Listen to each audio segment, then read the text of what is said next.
Good evening, Spartan Nation, and welcome to the 2022 homecoming matchup between your Sparta Spartans and the Vikings of Hopkins. I'm Tim Todd alongside Jordan Morse. And Jordan, the Spartans come into tonight with a bit of momentum, coming off victories in 2 of their last 3 games, with a chance to get above 500. It's homecoming week, a lot of emotions. What do they got to do to have success?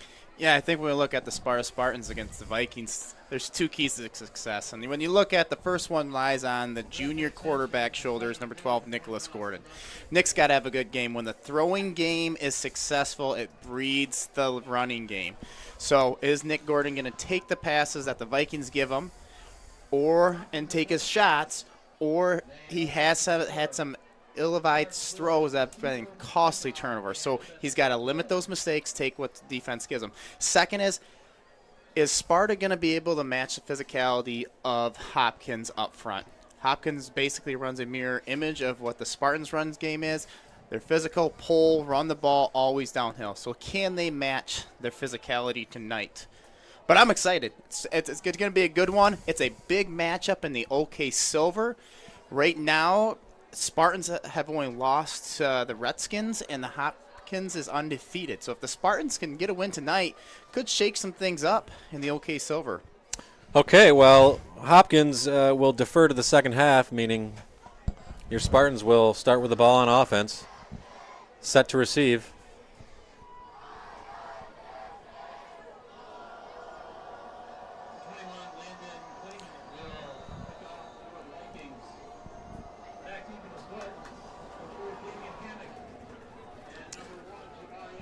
Number 1 takes the kick, Jamar Everett.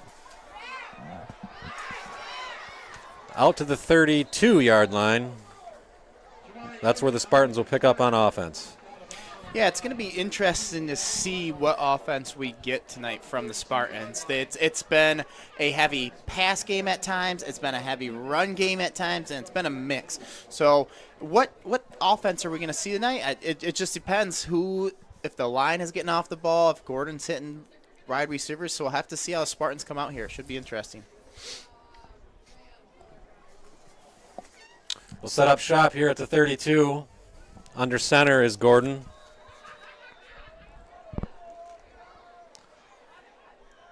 And looks like we're going to get the double wing run. 1 in motion. It's a quick handoff to the left side, 36-yard line. That'll bring up second and about 6. Yeah, their running back, Blake Eisenhoff, has been a great transfer for the Spartans. He came from East Grand Rapids this past year and had an injury at the beginning of the season and skipped the first few games, but came back for Spartans live in these past couple games.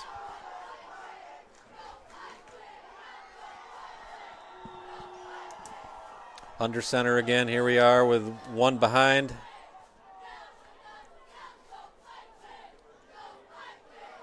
That's a fake pitch. Pass out to number 8. Nearly caught.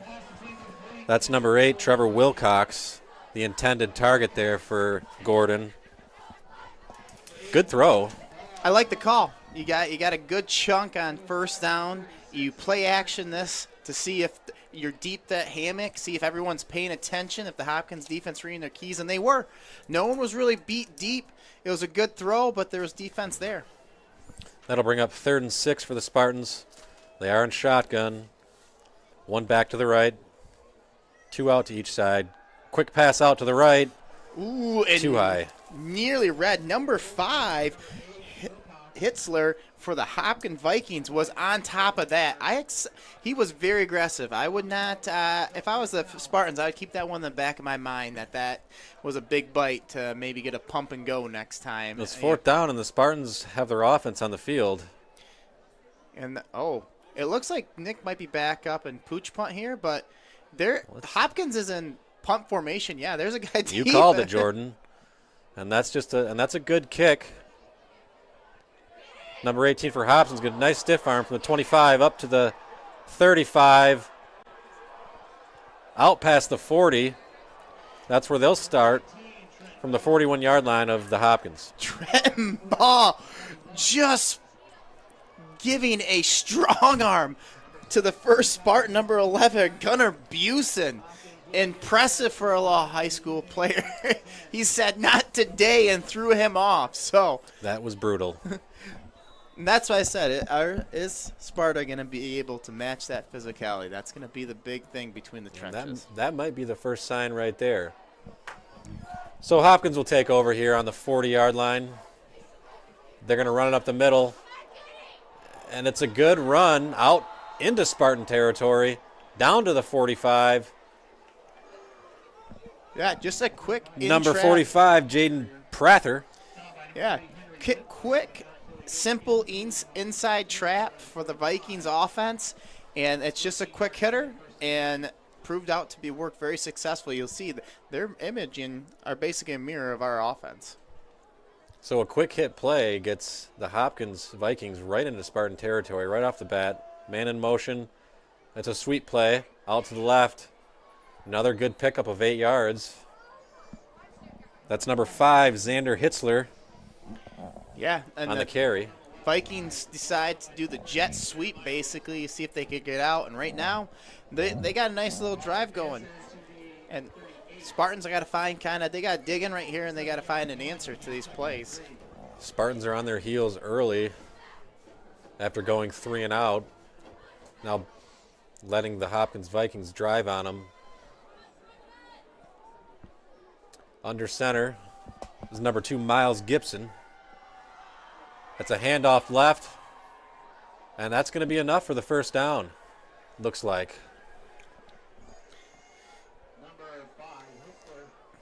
And it is. It's another first down for the Vikings. Looks like they're going to be at the 34-yard line. First down to the 34-yard line.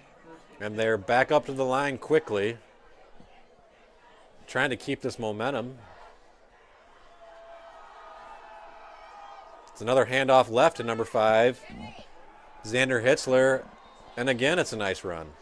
Yeah, nice little counter action there. So you had the motion of everyone going one way, you pull a guard the other, and you come back and counter it, and you just hope the defense is fast flowing. Right now they are. You can see that the defense was bit on that fake, which opened up the left side, the boundary side, for Hitzler to get a nice first down. Yeah, in just 4 plays, the Vikings have 3 first downs, and now they're on the Spartans' 24. Inside handoff. Number 45. That's Jaden Prather again. Now they're inside the 10. Yeah, the Spartan defense does not have an answer right now. Outside, inside, they're getting gashed every single place for about 8 to 9 yards here, as the Vikings offense is just driving down the field at their own will. Yeah, that initial push, you can just see the battle in the trenches is being won by the Vikings as of now. So they're gonna have the ball on the 7-yard line, first and goal. We'd like to see the Spartans do some sort of a bend don't break situation here. Overload to one side, they're going that way. Inside handoff to Prather again, in for the score.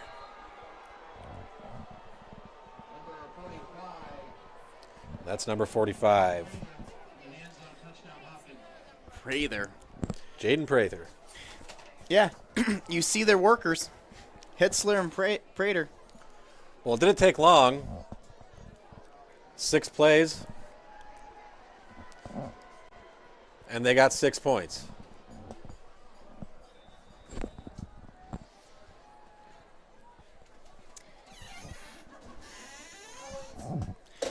Yeah, number 21 for the Vikings, Layden Clinge, with the extra point, and it's good. And here we go. We're 4 minutes in the homecoming 2022, and Hopkins has looked pretty smooth.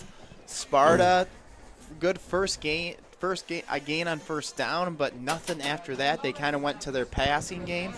Like I said, I think you're going to see a Spartan offense that's going to come out and probably be more addicted and basically, I would say, cemented to the run for, I would say, a drive or so. You're looking for commitment to the run then, it sounds like. I just think they think, hey, we just did 2 passes, and it seems like it was pretty good coverage. We know Gordon has been a little prone to throw some errant passes at times, and you would hate to just see a quick turnover right now. So I expect the Spartans to run the ball. Back deep for the Spartans, we've got Jamari Everett, Davian Hammock to receive the ball.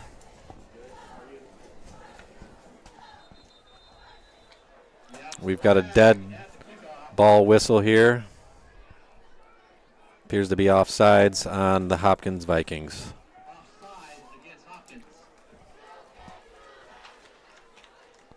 Don't see a lot of those on kickoff. That guy must have been really far offsides because that is not one the officials usually call. So that'll move them back 5 yards, and they will retry the kick.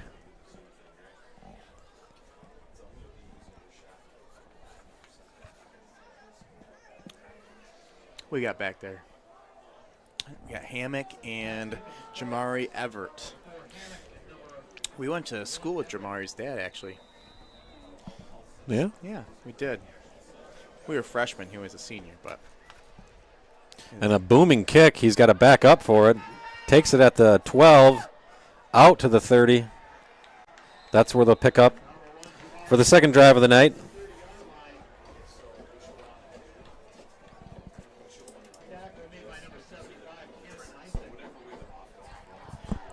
A lot of activities happen at Sparta today. We had games. There was a pie eating contest for homecoming, mock rock. We had some malfunction and some speakers, but it was all good to go. Parade, king and queen football game. All terrific stuff. 1st and 10 from the 30. Gordon under center. Counter. Counter inside left now, out past the 35 to the 37. Yeah, Trevor Wilcox is their counter guy. And I'll tell you what, it's a great play to run. It's usually getting yards because the defense biting and everything else. So Spartan set up with a 2nd and 1. I wouldn't mind a play action right here. Well, there's a positive play on 1st down, and they had a positive play on their last drive, but they went with a couple pass plays after that. I like it. So let's see if they continue with the run here. He's under center. Gordon under center here. Inside handoff. Not much on that. Maybe a yard. Looks like they're going to Oh, they give them the 1st down. That is a generous spot. It was. It definitely was, looking from up here, the angle that we had. It appears the refs have been well fed tonight. Well, that's a 1st down for the Spartans. First one of the night.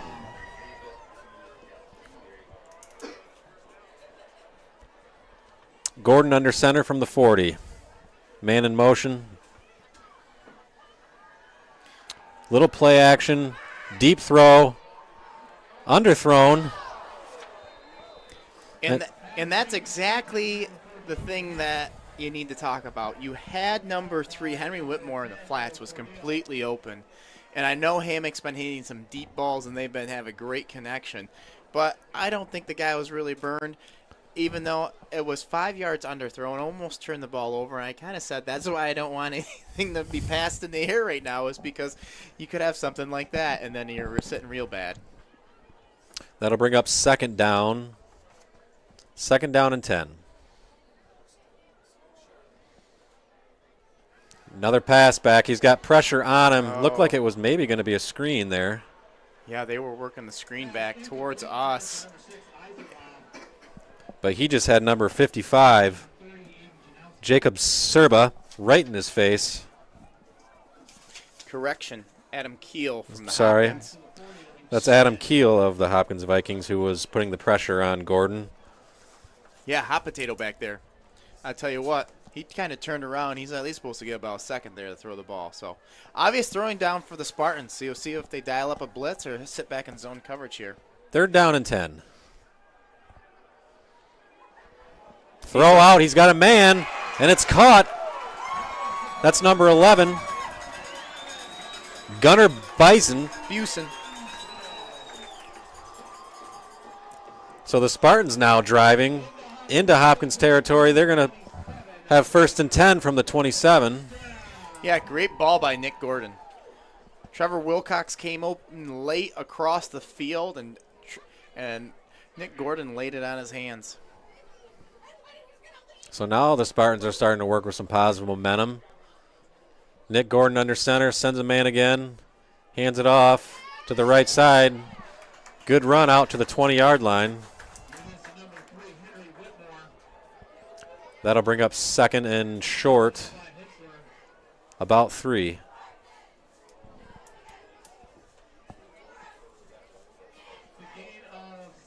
Yeah, counter play's been working. Counter and pass.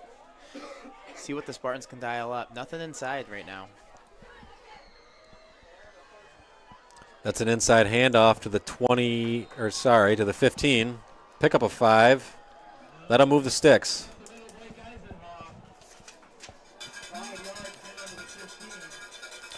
That's Blake Eisenhoff with a carry. He's got the Spartans now on the 15-yard line. 1st and 10.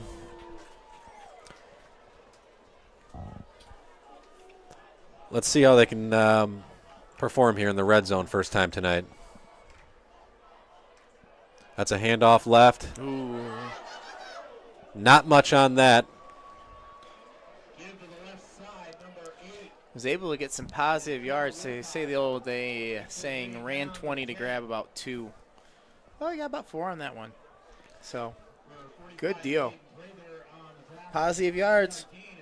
I'm liking these spots that we're getting.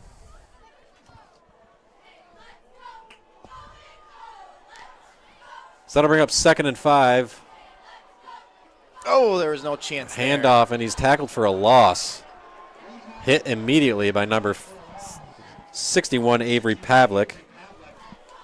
He was in there right away. I don't know if someone forgot to block him or what happened, but he almost got the handoff. So that brings up a long 3rd and 9 for the Spartans. And just like that, they've got a 3rd down and long.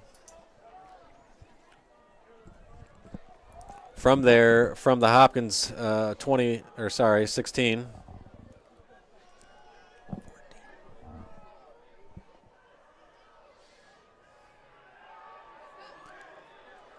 Gordon back to pass, throws to the end zone. Nearly caught. Oh, no, it was. That's incomplete. It was incomplete. It was bobbled. It looked like he came down with it because he stepped up, but that was Trevor Wilcox with a great attempt. Great throw by Gordon, too. Well, it looks like they're going to keep their offense on the field here. No surprise there. Gabe Gear's an all right kicker. I wouldn't say maybe from this distance he's probably 50%. I don't think he'd hate me saying that. Well, from here he's got about a 32-yarder.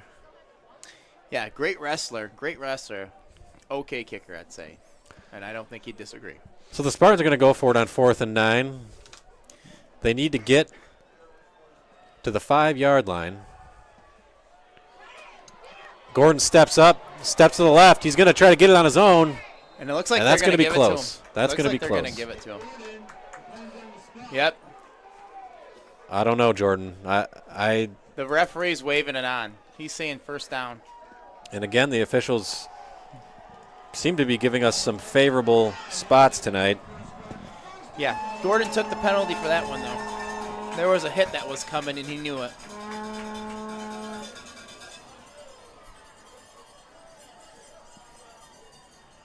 So that'll bring up 1st and goal from the 5-yard line.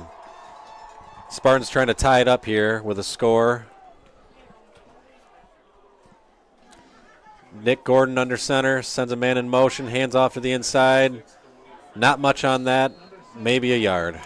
Yeah, I think they expected that one. We go to Blake when we're in the red within about 3 yards. He's our bruiser, so it's no surprise they were ready for that one.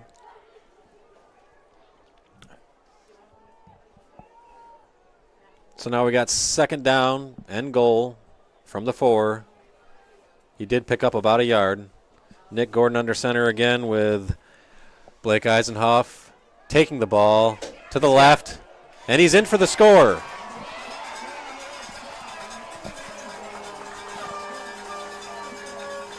Yeah, Trevor Wilcox takes it around the edge for the Spartans. Just outran everyone and got to the pylon before anyone else did. And that'll give something for the Spartan fans to cheer about. And we're hoping to knot the score up now at 7 apiece. On comes number 58. Gabriel Gare for the extra point attempt.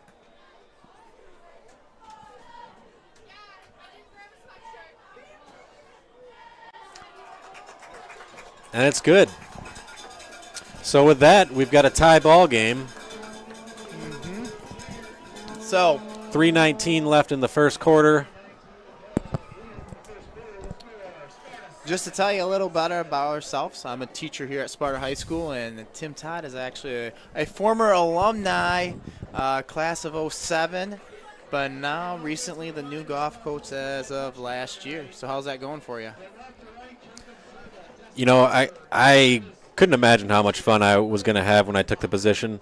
I've got a set up at a premier course in the area. I think that's really helped with a lot of the enthusiasm of the players. And, you know, we're getting some numbers. We didn't have any numbers last season, my first year. But, you know, with the course we've chose, falls at Barber Creek, which is a great course. You should check it out. Christian's a great GM there, and he's really hooked us up. And I think the kids have appreciated that. And news seems to travel fast, and we've got a lot more kids this year. So, and that looks like a little bit of a pooch kick. Interesting choice for the Spartans as Joseph Roberts kicked off. Yeah, kind of pooch kicked it. It looks like I don't know if that was on purpose or if it was supposed to be maybe down the Maybe field. a little chunky, as we would say on the golf course. Hit it fat. Yes. I've did that a couple times. Is that where in they low line to blades? Or is that when they pop up in the air? You hit. No, it's when you hit too much turf. Oh yeah. So Hopkins will set up shop here at their own 42. Drop back to pass. He's got a man caught out into the Spartan territory. He's out of bounds at the 41-yard line. Quarterback Mike Gibson competes it to Xander Hitzler. And again, now that Hopkins ran it down our basically down our throats a little bit, now just come out, play action on the first play, and pick up about 15 yards with a little bit of flick from Gibson to Hitzler. And now all of a sudden the Vikings are on Spartan territory already. Yeah, so far the theme of the night for the Hopkins Vikings is taking plays in chunks, just gashing the Spartans as they work their way down the field. So they'll set up at the 41, shotgun, one back to the right, hands it off to the left, and he's tackled for a loss. That's number 55, Jacob Serba in the backfield for the Spartans. Yeah, I finally see the Hopkins as we got an injured Spartan right now on the field. So don't know, can't see a number, don't know who that is. But you can finally see the Spartans got some penetration. Jake Serba came up from his linebacker spot, made a nice tackle for a loss. So like I said, we can't see the number, but definitely visibly in pain. Yeah, let's hope he's okay. Kind of looks like he's holding this clavicle, his shoulder up there.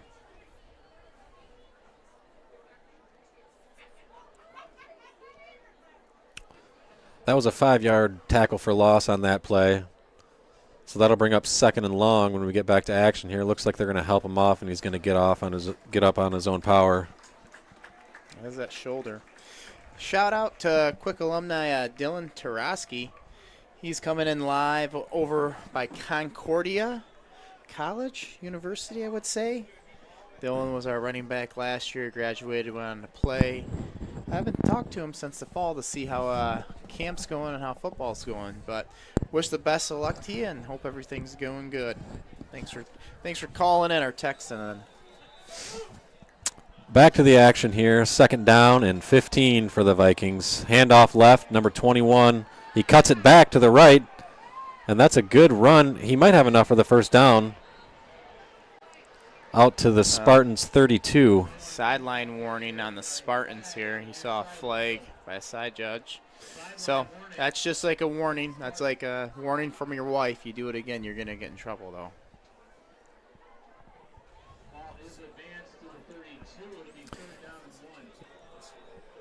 And they have spotted the ball short of the first down, so they will have a third down here and short.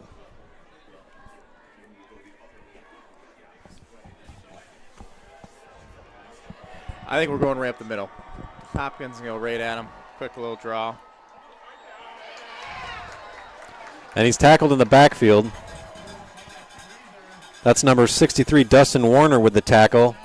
And that'll bring up fourth down and about 2 for the Vikings. Yeah, just like the Spartans went for it, I don't think you're going to see. You're out of field goal range.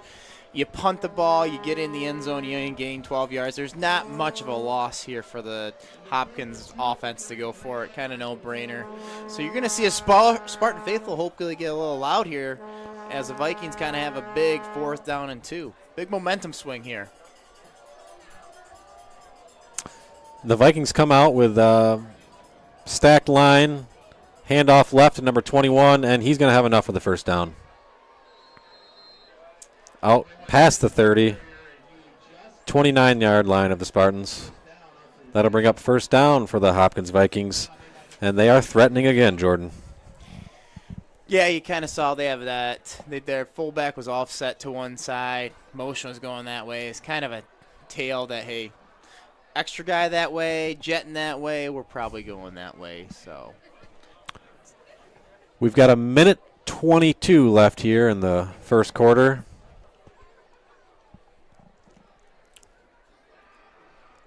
First down and 10.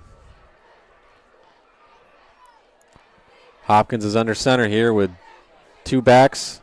That's a handoff left. He's going to have a couple yards on that play as he stays in bounds.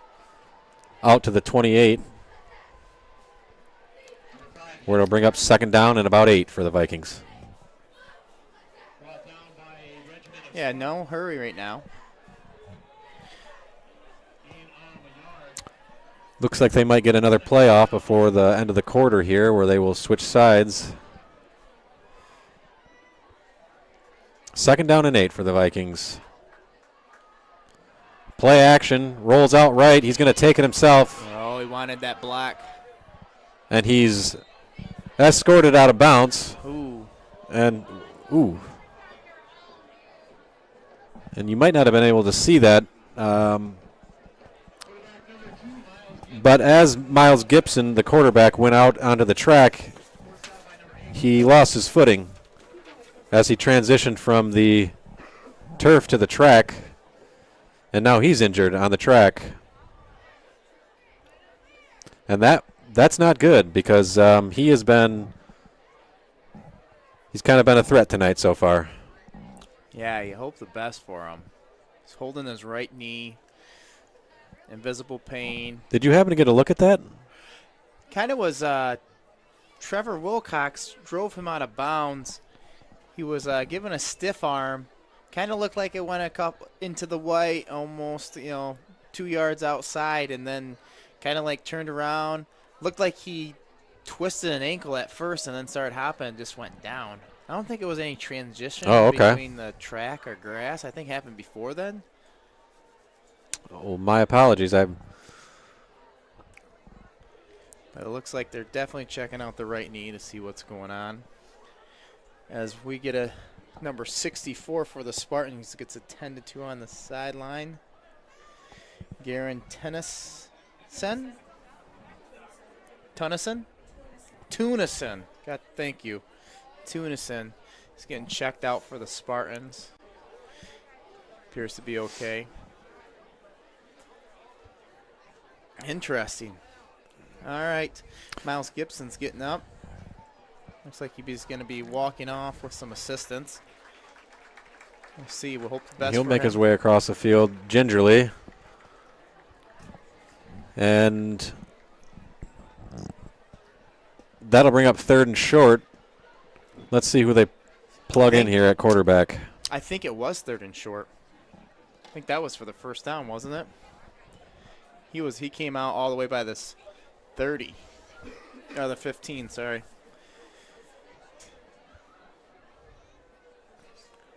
Well, the bad part is he had an option to throw it to number 45, but then he was trying to direct 45 that said, hey, I'm running the ball. And by the time he turned around, Wilcox already beat him, and he's the one that kind of drove him out of bounds. So it is 3rd and short for the Vikings. In at quarterback for Hopkins appears to be number 45.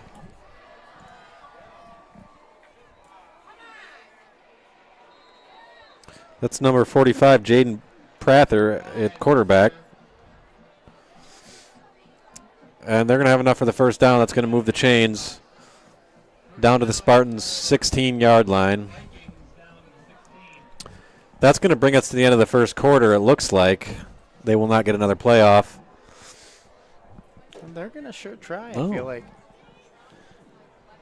Quickly back up to the line. First down and 10. Inside trap. No gain on that play. And that'll take us to the end of the first quarter. So it's 7-7. Hopkins threatening again at the 15-yard line. We've got a couple of injuries. We don't know how serious this is going to be for Hopkins, but we do see him on the sideline still getting attended to. Not looking like it's going to be likely he's going to be coming back. That could play a big impact on tonight's game. Yeah, it's got listed here as Colton Kennedy, number 12, the junior quarterback. I don't know who took that last snap for them. That was Jaden Prather. Yeah, they went into a wildcat offense, and maybe you'll see that. Maybe that's what their adjustment is. But they went into a kind of a wildcat offense, so it probably limits them through the air. But I still think they're going to have a viable run attack. Well, let's see if the coaches for Sparta make some adjustments here, knowing that they might not be such an aerial threat.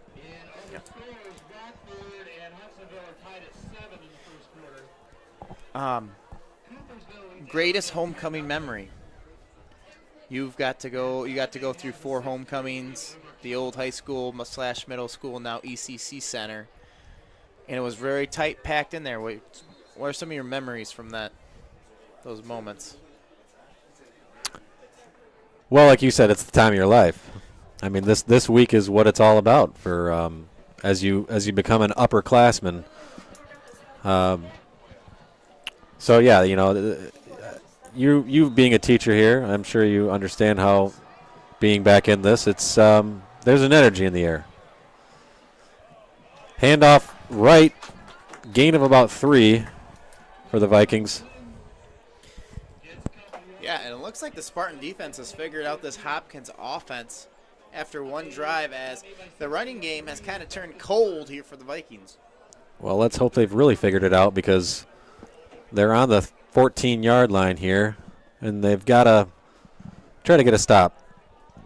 I think you're probably looking 2-down territory.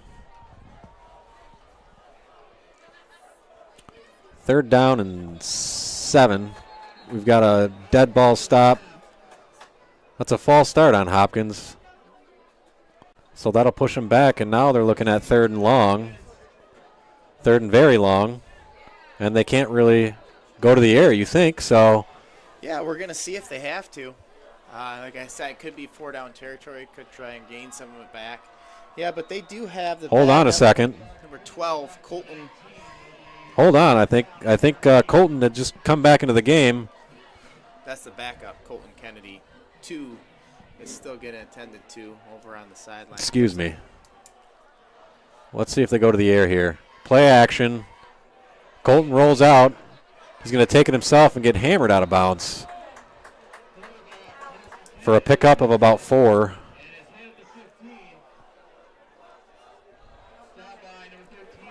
Yeah, back to the original line of scrimmage. Looks like they're going to keep their offense out there. But looks like Colton is a pretty fast kid as well. See if he's got an arm. Couldn't be the worst thing. It seems like they have a solid second quarterback, at least with legs-wise. 4th down and 9 for the Hopkins Vikings. At the Spartans 15, let's see what they dial up here with the backup quarterback.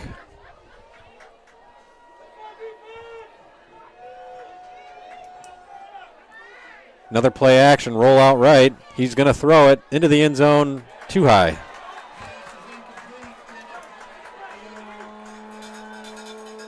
So the Spartans' defense holds, not allowing any points there. That's got to be a good morale boost for that Spartan defense after just 2 drives of a lot of first downs.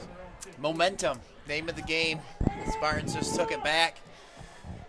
Those gentlemen be advised that the homecoming festivities tonight are happening after the game. So the Spartans will take over from there. First down and 10. Ball on their own 15.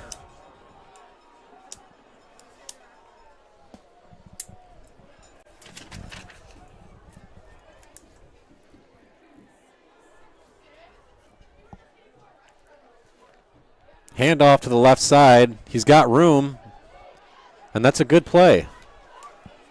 He's still on his feet. Pickup of about 15, number 8, Wilcox. Yeah, Spartans are having their way. It's looking good running downhill. People are getting through big holes. People are running strong, fast. They're being plus running backs, which mean they always fall forward when they're getting hit. Keep it rolling. First down and 10. Ball on the 30-yard line. Gordon under center. Sends a man. Play action. Drops back. He's going to throw. He's got a man. Too much. Just a little overthrown. Intended target is number 4, Davian Hammock. Yeah, that's his deep threat. That's the guy he likes to hit deep. Just overthrew him just a little bit. He definitely had time, though, didn't he? He was able to drop back and find his man. He just... Yeah, a lot of good things going for the Spartans right now. So... Second down and 10. Gordon under center, sends a man, hands it off. Still on his feet, out to the 43-yard line. Yeah. And that's enough for the first down. Rumbling and bumbling. Henry Whitmore on the run.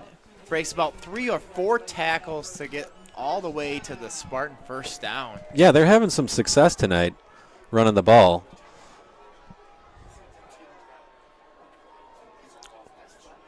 Gordon's going to stay under center.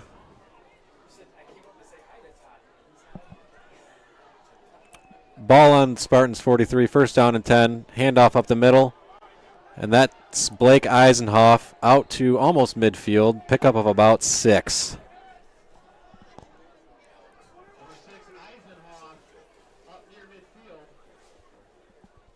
Yeah, Hopkins is switching, bringing in some big boys for the interior.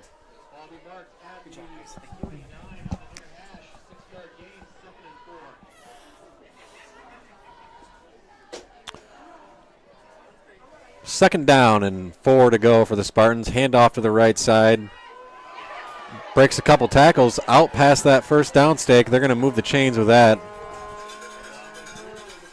Into Vikings territory. First down and 10 for the Spartans. Going to be picking up from the 44-yard line. Another good run. Yeah, a lot of things going right for the Spartans. Hopkins switching people on and off field. It looks like there's some confusion on the Viking sideline. And kind of, you can just feel the air has been let out of the Viking sail per se.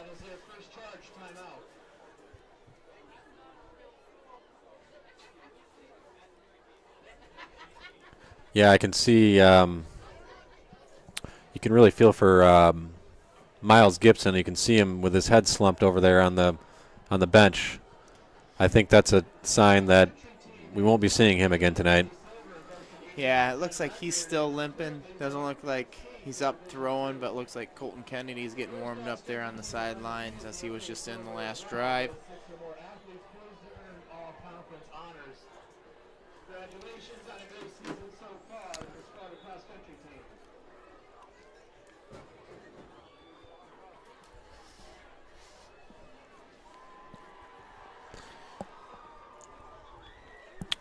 All right, so with 8:45 left to go in the second quarter, it's first down and 10 on the 44-yard line of Hopkins.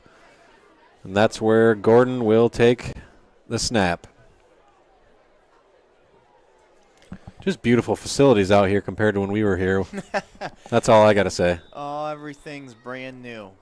It's just a Beautiful really facility. really nice stadium. Full moon shining on us tonight. That's a handoff to the left. He's got room to run. He's around the edge, close to a first down. Uh-oh. That's number 4, Davian Hammock. Some laundry came on the field. I think we gonna have holding on the Spartans. Kind of far away from the field. Really didn't have Well, any they implication on Spartans the play. appear to be moving backwards, so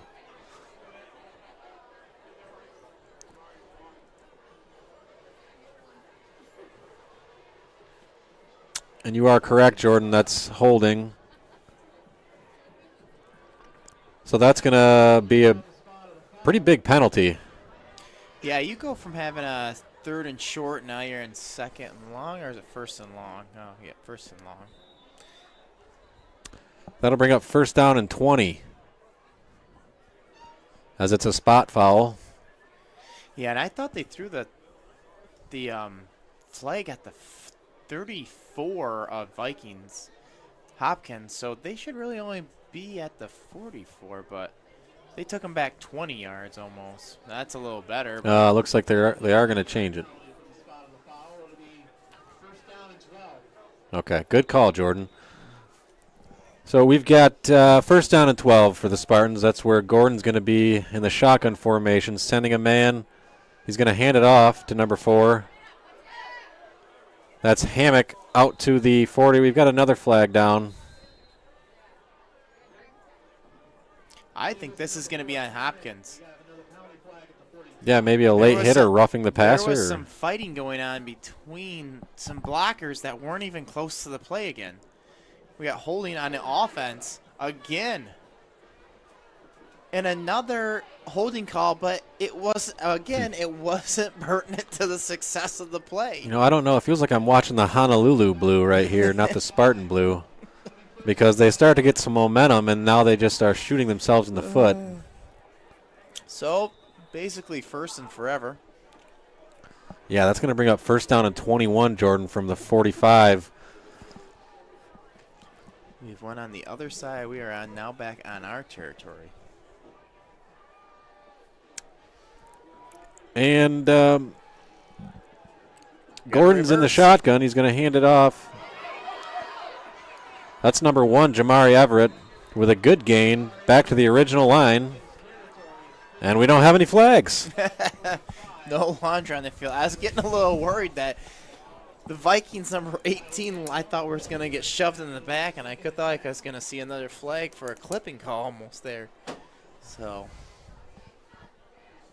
Spartans got a nice little drive going. Second down and 10 from the Hopkins 44.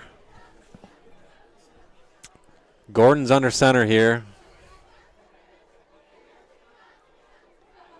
That's a handoff to the right. That's number 3, Henry Whitmore. Haven't called his name tonight. Yeah, nice little run to the outside.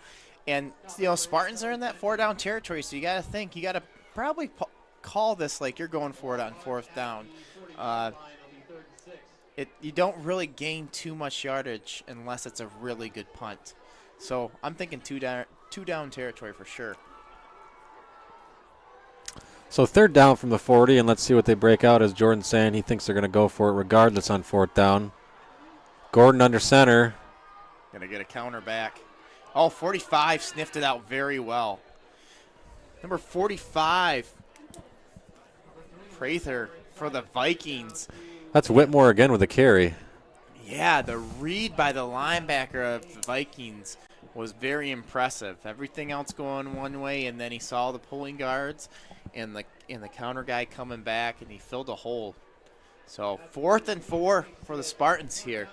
Like I said, I knew they'd go for it. What are you going to choose here? What do you think? Run or pass? I like them to run it here. Okay. I think That's what's been working for them tonight. I think they should stick with it. I think we're going to get a little play action. Yep. They're going to try and hit Eisenhoff. Hit Eisenhoff right there.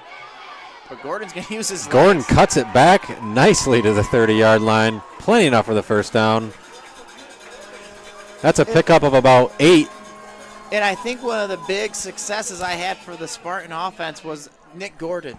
And I thought he was going to do it with his arm and have to be the big contributor with his arm, but he's showing to do it with his legs tonight as he runs for his second first down of the half. Yeah, that was a wonderful, as he's rolling out left, faking like he's going to throw it to the right, ends up cutting it back to the right beautifully.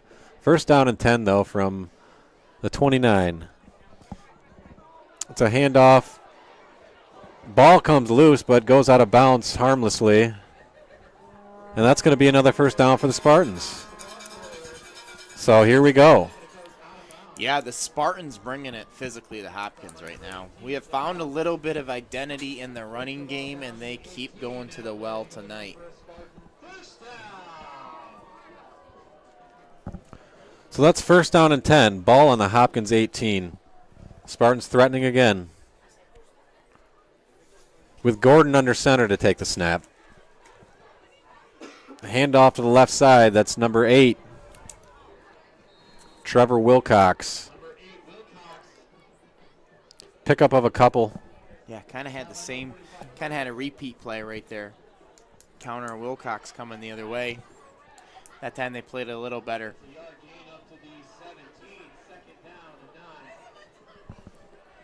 Second down and 9. They're going to only give him a yard on that play. Second down and 9. Ball on the 17.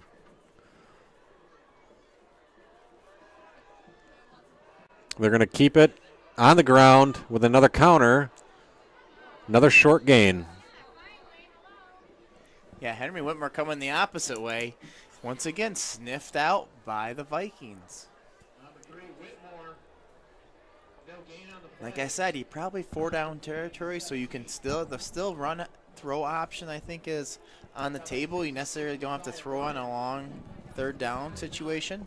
So maybe get the defense kind of sitting back. So third down and 9. There was no gain on that last play.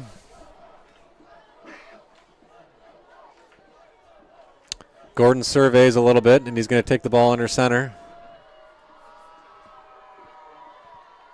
He's dropping back. He's stepping up in the pocket. He looks. He's got a man wide open. And that's a score for the Spartans.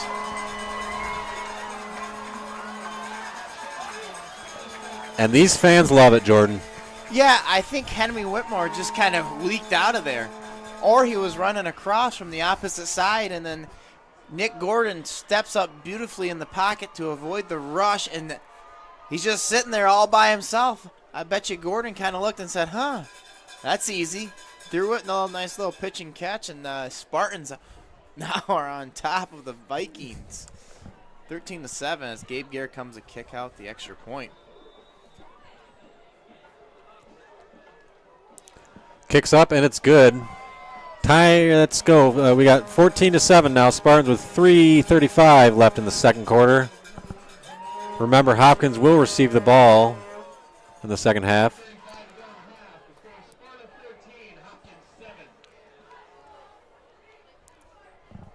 Yeah, see what is going to happen with the Hopkins offense. Colton Kennedy, the junior, gets to come in. Don't know how much experience he has. They haven't had a lot of blowout games, so I wouldn't expect them to have changed quarterbacks. So let him get his feet wet, per se, just a little bit, and see if he can get comfortable in that role in order to run the Hopkins offense effectively like we saw kind of on their first drive.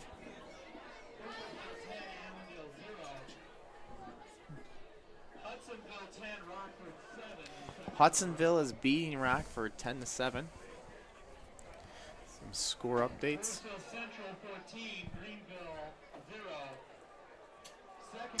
Okay, the Spartans are set to kick it away here.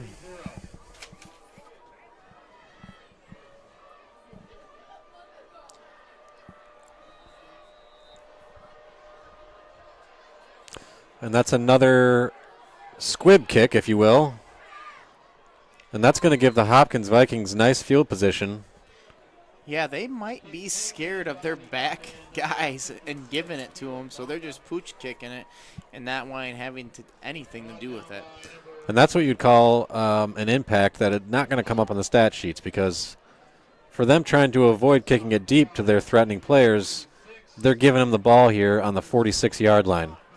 So it's not going to show up in the stat book, but those players are making an impact without even touching the ball. 100%. First down and 10. Well, probably going outside there. Double motion.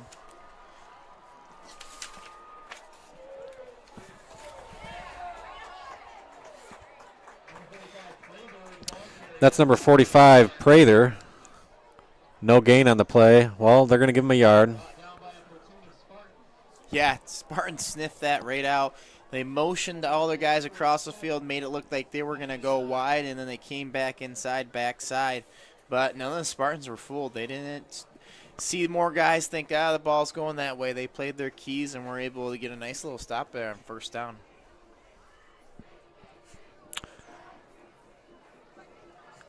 Second down and 9 on the 46-yard line of Hopkins. That's a play action roll out right, number 12. Colton Kennedy completes the pass. Yes, very nice. Looked like it was bobbled there for a hot second, but Prater was open the whole way. Kennedy just chose to wait until he got downfield a little bit to give a throw right there. But good throw and good catch. That guy's Prater's turning upfield, and he's gaining at least 15, 20 more. There was not a ton of Spartans closer nearby. And the receiver had to really go down and dig that one out, it looked like, but he was able to come up with a play. Great catch by Prater there. Great concentration, able to get it on the second grab, and it brings up a third and short for him. It's a third down and 1. Kennedy under center for the Vikings. He's going to hand it off to the left side. Ooh, and it's going to be close to a first down. Let's see what the spot is. I don't think one ref is. The far side ref has him as a first down. Yep, she's waving him forward. The side judge on this side did not have him. He had him almost a yard and a half. And you see Coach Chapman kind of calling him out on that. The referee took a little bit of a crooked line there, like he was failing a sobriety test or something. Well, our sideline judge was going down the 45, and then all of a sudden he sees the far side judge scooch up to the 42, and first down Hopkins regardless. Kennedy in the shotgun, hands off to number 45 Prather, who slips and stumbles his way out to the 44. Pickup of a couple. Yeah, their Spartans are daring Hopkins to throw the ball right now. They should. Yeah, they kind of have no threat. They have basically 9 people in the box and basically a safety on top and a corner almost one-on-one on the outside here for the Spartans. So they're just daring them to say, hey, you got to take your shots. Colton Kennedy's got to prove himself. Second down and 9. Fumble. Yeah, trying to reverse there. Trying to get fancy with a reverse counter, and it was set up a little bit. Jaden Prather says that one's on me as he recovers the ball, and that's going to move them back to the 50-yard line. Yeah, live by those plays and die by them plays. And that's a timeout.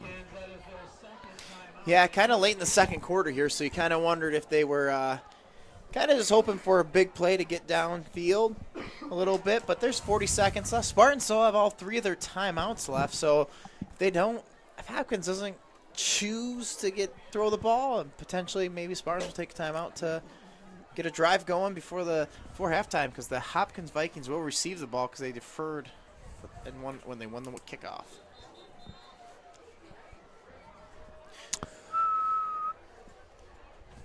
So you asked me what my favorite part about homecoming was. Where are the kids going for their dance this weekend?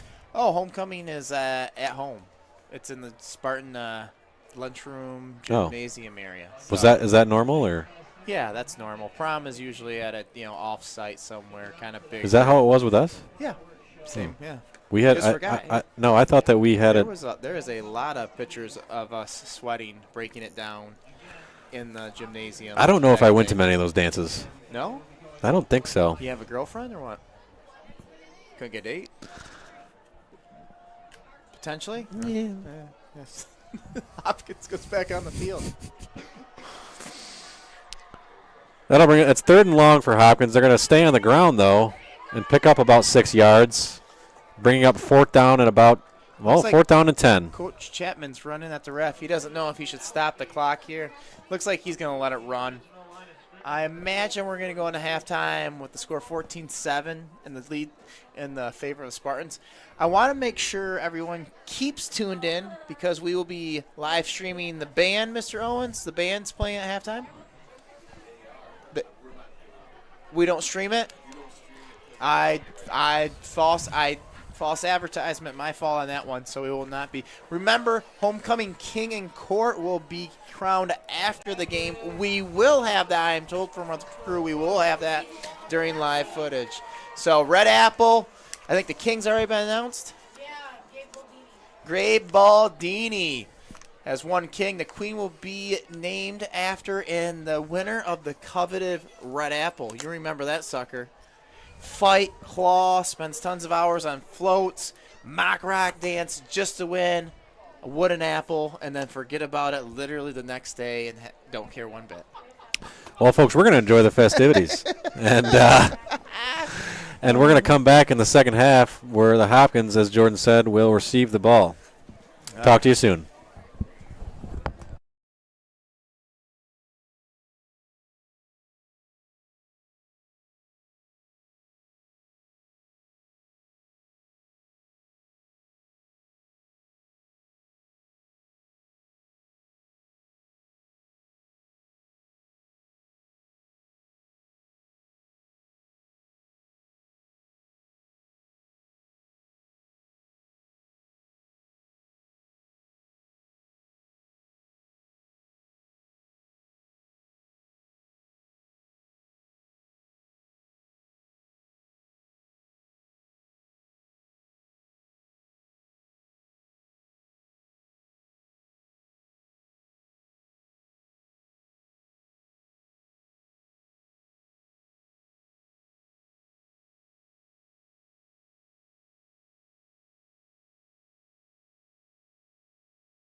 Well, welcome to the halftime festivities. My name's Paul Owens, and we are up in the press box, and our stellar band is ready to take the field. Just a disclaimer, we are not listening solely to the band because of copyright issues, not because they're not worthy of our attention. In fact, the opposite of true. Mr. Walsh does a fantastic job with our band, and our band is fantastic. So please come on out, support them. We have a few more home games on Friday night, and they are definitely worth the price of admission. So our superintendent, Joel Stoner, is here with us today, And I am fired up about that. I'm so excited. There's nothing better than talking to our illustrious leader on homecoming day. Yeah, so thank how's you. it going, Mr. Stoner? It's going very well. Busy day, busy week. It's beautiful. This is what Sparta is all about. The spirit and intensity of the love for the Sparta Spartans has been present all week, and today's just been a great celebration of all that. The buildings do a wonderful job celebrating what Sparta is all about. So tonight's just that kind of cherry on top. Yes. Watching the Sparta Spartans perform well. We got a lead at halftime, which is always a good thing, and we get to celebrate with the band out here performing the amazing work that they do every game, every day. It's a wonderful day. It is, and I'm just so impressed by the different ways that we see our community come together through our extracurricular activities. So we see our football team come together, the cheerleaders, and all that goes into it. And being that we're both parents, we understand that for every player, there's somebody doing the laundry. There's somebody making the snacks, cutting true. the orange slices when they're little. And, Yes. and it's all culminated, in this great high school experience. And so very proud of the opportunity that our students get to come together and show a variety of skills and talents, whether it's athletic or in the arts. I saw you in the gym today, so what'd you think of the festivities? Well, they don't do it any better than what Sparta High School does when they do homecoming activities. I can't imagine anyone else with the same level of spirit and excitement and just everybody involved. It's amazing the number of kids who participate in the activities, so even the fully inclusion of all varieties of personalities. And it's really cool to see moms and dads there at the Mock Rock to celebrate with their kids. I'm sure they put a little bit of effort into that too, as far as either driving around or whatever it may have been. But just that audience feel was even spectacular, and everyone's so appreciative of everyone's efforts. And the high school staff, it's amazing what they pull off. And the amount of effort and work. I know you've been there a long time. Yes. So the people and what they've been organizing and engaging the kids. And I was at the middle school as well today, and the student government organized the whole Sparty Cup. So just watching the high school students helping organize and lead conversations today at the high school. In the morning they were taking some a role in responsibility there, kind of taking the lead. Same thing at the middle school. So it's just the staff does a wonderful job preparing them, and the kids are amazing, and they just pull it off, and it's just a beautiful thing to watch. And then after the parade today, I got to see a few former. You and I have been around a little while. In my 23rd year, I have some parents, former students who are parents, and this talking to them about their experiences this homecoming week, and it's a lifelong memory for people here, and that's a great thing. The memory is wonderful and celebratory. So it's really nice to be part of it, and just watching the kids engage in it that's the reason. People remember things their heart is attached to, and homecoming week is all about heart. It feels like at Sparta. State of the art, small town heart. That's correct. That's what what right. we got going on. Yeah, that's great. Yeah, I had the same experience today. I believe it was Artie Howland I'm talking to today. I had him as a basketball player, and I think we can both get senior soft drinks at Taco Bell. So it's kind of fun. That's great. It's like been here for a long Cheap time. date. Yeah, I know, it's fantastic. Yeah. Yeah, it's so nice to see everyone come back and see kids that been graduated for 15, 20 years and still maybe not living here because life has taken them elsewhere, but they come back to experience this week and experience this evening because it's such a special place and such a special event. So it's always nice to see that return of home. Absolutely. The band's out there rocking it, doing a great job. Just really impressed by the color guard. Such precision. I hear them. I was in the building about 8 o'clock, 8:30 after the soccer game on Tuesday, and there was the color guard, 8:30 at night, working on their skills, and the drum corps. The metronome was going, and they were just practicing. So, one thing I love about Sparta is, as a community, we value loyalty and hard work, and I love that about our Tartan community. Yeah, it's that small town heart, as you alluded to. That's that commitment to one another, commitment to what the community represents.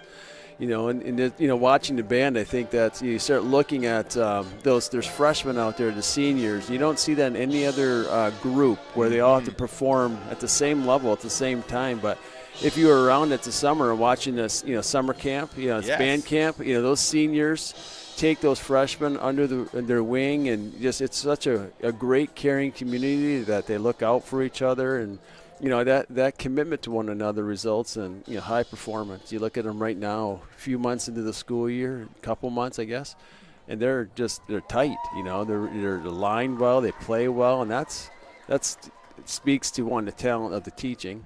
Jim and Whitney are amazing, but also the commitment the kids make to one another to grow each other and to be there for each other, and that culture of we, right? The power of we, and that the band represents that better than anybody, because they're all in it together. They're there for each other, and it's from the very beginning. It's such an amazing community to watch kids get invested in and protected and guided and loved, and honestly, that's what. All those things, I think, represent the community of Sparta. So it's nice to see the band emblematic of that. And the band boosters, those parents. Passionate people. They are. They love their music. They do. What a great set of life skills for those upperclassmen to develop. Right. And caring for and leading underclassmen, passing on skills and pay it forward. I mean, someone did it exactly. for them a few years ago. They're passing it on, the baton to the next. Those freshmen will be seniors in a few years, and they've had it modeled the right way. Fantastic. Which is nice to see. And again, all of it. This is the celebration. It's a wonderful week. So thankful to be part of it. Absolutely. Well, let's turn the corner and let's talk about what's going on. Big picture, either at Sparta or in education. We've come through crazy 2 years. Yes, that's true. And what's the landscape look like? Are we headed towards normal? Are we headed towards something different? What do you think? Yeah, asking me today, I think normal looks pretty possible for us. There's always those curveballs. We would have said the same thing in February of 2020, right? Yeah. That normal was right there. But so everything's looking great. Staff is back, and kids are. It's beautiful to see their faces. And that's one of the things that you don't realize you miss, but seeing that engagement. So we're good there. I think we're going to move forward in just a normal, as much as normal looks like today. Obviously I think it's changed permanently in some way. But education continues to evolve and change and adapt, and because we have to. And you got educators that are committed to what's best for kids. So, right now we continue to evaluate that. What do they need? Coming out of, as you said, some of the more trying times we've all experienced potentially in our lives, in some form, professionally for sure, and just continue to that heart. That small town heart, making sure you're taking care of kids the right way and being committed to that. I don't think there's a lot coming down the pike as far as from the state that's going to be big changes or stressors on us, thankfully. So it allows the talent that's in the classroom every day to have the freedom to utilize that, to their best and highest capacity. So I think our kids benefit from that talent and not having other things to interfere. So our job as leaders is to put them in a position to excel because they had the skill and ability and talent. So we're committing to give them the resources and get out of their way. That's the key. I've been very impressed because I read in the paper about some districts really struggling to procure new talent and exceptional talent. And from what I've seen from the new teachers, top notch. I'm just really impressed with their dedication, their attention to detail, their care for kids. I think we're fortunate to be a district that's attractive enough that we still are able to garner some fantastic talent. Yeah, it's an amazing number of teachers who bring other teacher friends or colleagues or people they've met along the way, and they've sold what the culture of working at Sparta area schools is, and that's attractive to people, knowing that they're going to be cared for, that they're going to have colleagues that are there for them, that support them, that push them forward. But we also have exceptional, I think, evaluation processes that come into hiring because you engage the staff. The staff is intimately involved in identifying their colleagues, identifying the people they're going to work with, and they have that level of commitment. And if you're sitting at the interview table as an interviewee, and you see then all the people who are so committed and passionate about the work that Sparta Area Schools does, it's hard to not want to be there. You know, because they see it in action. They see the people in action, and it's very appealing. It's attractive for a new, teacher to see the commitment that our teachers have, and they demonstrate it in everything that they say and do in front of them, which is honest and sincere and pure. But also, you're right. We have a great system. People know, Sparta has a good reputation. The community has a good reputation. The system has a good reputation. So it's a very attractive place to come. And it's we're lucky. We're lucky for sure for that. So thankful. Yes, and I'm very grateful for the leadership that we have here at Sparta High School. I know I can speak from my experience of 36, 37 years, whatever it's been. Couple days, right? A couple days that this is just a great place to be. And and it all starts with leadership. So thank you for doing that. Yeah. Thank you for your pleasure. decades of service. Yeah, thank it's you. appreciated. Oh, my pleasure. And thanks for coming It's a up and gift. talking with us. Yeah, thanks for having me. I loved it. Yeah, and you can't see it, but we're shaking hands right now, and we are ready to get back to the second half. So soon,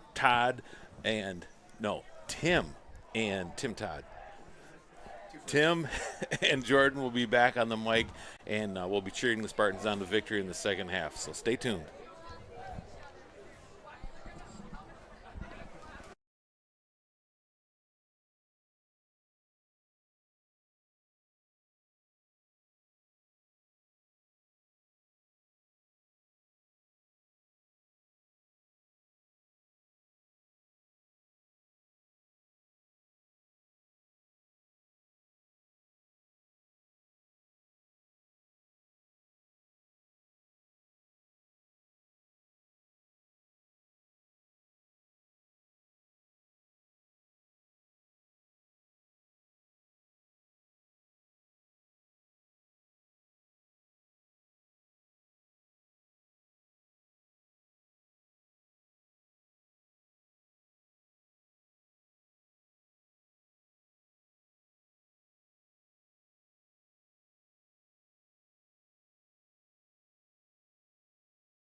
Welcome back, everyone.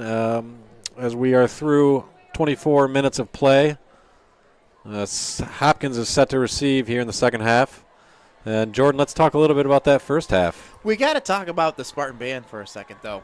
Their Insomno Let's Be Frank, which is a consortment of Frank actor or artist songs, did a great job. So keeps getting better and better every week. I think when you look in the first half, it was a game of momentum a little bit. Vikings came out, punched in the mouth. Spartans didn't waver as they went down the field and got a touchdown of their own after a big fourth and I think it was down play by Nick Gordon scrambling for the first down. And Spartans kind of been rolling here on offense and stuffing on defense. We'll see if Hopkins has anything figured out. See if we'll see Miles Gibson, the Hopkins starting quarterback, out. I don't think it will. I think it's going to be Colton Kennedy's reign the rest of the way here for the Vikings. So he's got to grow up fast. He's got to get that basically got those jitters out, getting back in, got thrown into the game. So I think it's going to be big on his shoulder. Are they going to be able to pass, or are Spartans going to keep stuff in the box to stop the run? Let's see if they squib it here or if they do kick it deep. Oh, this is number 32, Justin Fawcett on the kickoff here. And they will kick it deep this time. They have been avoiding. And Hopkins is going to return it out to the 31-yard line. That's where they're going to pick up shop here in the second half. Yeah, it looks like they kind of had just a pop guy, and then they also had a deep guy, and Fawcett's their deep guy.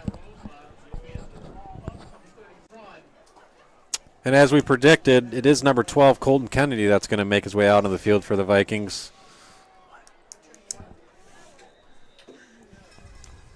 First down and 10, 31-yard line. Colton Kennedy under center. Sends a man in motion, quick handoff up the middle. Just a gain of 1. Yeah, nothing working. The Spartan defense has just tightened up and giving the Vikings nothing on the ground so far. Yeah, it seems that Hopkins has just kind of gone one-dimensional here, and the Spartans are doing the same on defense. They've really got the box loaded, and I don't know. I think the Vikings are going to have to do something to break that thing up because they're going to have to take some shots. They got 9 sitting in the box. Handoff to the right side, and again, 2 Spartans right there to meet him. You got to give 58. And it looks like the Spartans want to say there's a fumble, and it is. And they've come up with the ball, and they've turned it over, and they're going to have the ball on the 31-yard line of Hopkins. Big play for the Spartans. Gabriel Garrett took on about 2 guys during the thing, allowing basically the Spartans to have free range. And it looks like the ball was fumbled, and it's a huge turnover for the Spartans. It didn't look like that drive was going to be going anywhere, but to get the ball here on the 31-yard line, 32-yard line of Hopkins, let's see if the Spartans can take advantage and open up a 2-touchdown lead here.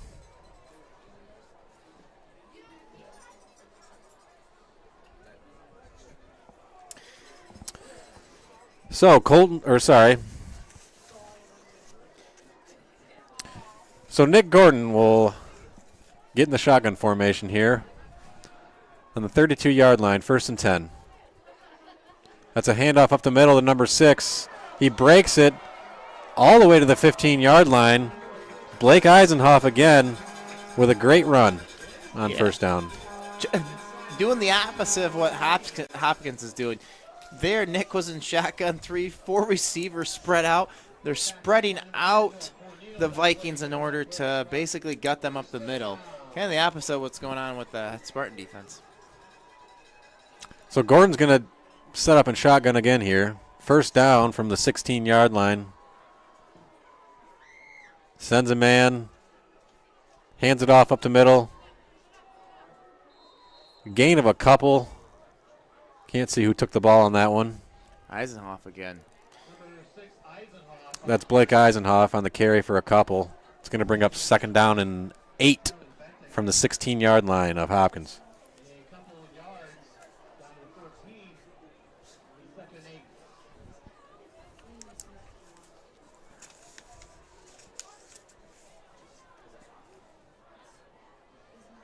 Looked to be a little bit of a confusion in the backfield here for the Spartans. They finally get lined up. Nick Gordon goes under center here. It's a handoff to the right side. He's going to get around the edge, cut it back, working his way towards the goal line, and it looks like they're going to call him just short. But what a run by Henry Whitmore. He was in the air for a second, but then he was still going forward. I think the judge actually, a sideline judge, just called the ball dead because of potentially dangerous position. He was lifted in the air. He just kept turning those legs all the way down to the 1-yard line. So Gordon's in the shotgun now from the 1. 2 spread out left. And he's just going to sneak it. Just get right up to the line, but we've got a flag. I don't know if we were set. We may have a legal motion. It appears the Spartans were maybe not completely set before he went for the quick snap. Yeah, legal shift. Illegal shift, that's going to cost him 5 yards. It's going to bring down first and goal from the 6. Just under 10 minutes to go here in the third quarter. Spartans up 14-7, trying to add on to that lead. And Yeah, I know. It looked like Nick Gordon wasn't set. He was almost right. You got to think if they score here, though, Jordan, with the lack of offense we've seen on the last few drives of Hopkins, that this is going to really open up the game if they can actually get a touchdown here. Hand off to the right to Blake Eisenhoff. He's going to Henry Whitmore. Excuse me, that's Henry Whitmore. Yeah, I think you're going to see straight runs here by the Spartans. I think they keep it on the ground, keep it safe, and just run the ball about 3 more times. But I think you're right. Touchdown with the way that Hopkins offense is running right now. It's starting to look like an Iowa offense. Not much life to it. Second down and goal from the 3. Gordon under center.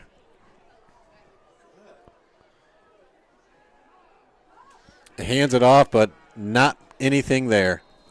Yeah, it's Blake Eisenhoff. Kind of a good design. Looks like he got stuffed at the line real quick, bounced off like a pinball, and is looking to get the outside and basically got no gain, but interested. You're gonna be tempted here probably to throw the ball, but I think it's still 4-down territory. I don't think they're gonna bring Gary to hit a field goal. I think they're gonna go for it. So still run. You got a 2-point conversion basically from the 3-yard line. Gordon under center. Third down and goal from the 3. Hand off to the left side to number 8. Touchdown. Touchdown Spartans. Trevor Wilcox in for the score. Yeah, big hole for him on that left side. Once again, they come back to their counter, which was recently stopped a pair of times by the Vikings, but you keep lulling the defense to sleep, and eventually that motion carries the defense away, and you can come back the other way and get a big score. So now the Spartans looking to increase their lead to two touchdowns. Point after attempt is good.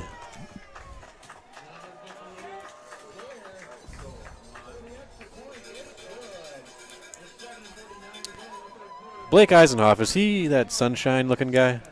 He is Sunshine, yeah. He looks like the sunshine from remember the Titans? Yeah, he's got some goldy wavy hair. Not as long. He came out to the golf course one day. Yeah? Yeah. At this time, we're going to give our varsity cheerleaders a shout-out. Looks like all of them are out there today. We don't have their full names, but we're going to do our best. We got Bethany Poling, Julie Hernandez, Addison Morris, Alyssa Utter, Arceli Vasquez, Lucia, Daisy DeVries, Jonalyn Mack, Peyton Petak, Cadence Hannah, and Kylan Woods. So congratulations to the ladies out there. They're coached by Mika Pease and Anna Wheeler. I think those are some former Spartans as well, and they're actually being lifted in the air. As my boy, Justin Fawcett, kicks off, he told me to give him a shout-out, so there you go, Justin. Good kick. Vikings take it at the 25. Another decent return out to the 35, or decent starting field. Little extracurricular, but nothing dangerous. Hey, if Justin Fawcett's listening, can he run down and go get a tackle? Let's go get aggressive as a kicker. I always love a good kicker hit.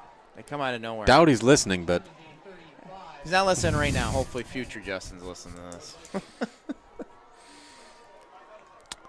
so first down and 10 for the Vikings on their 35-yard line. Just begging them to pass the ball.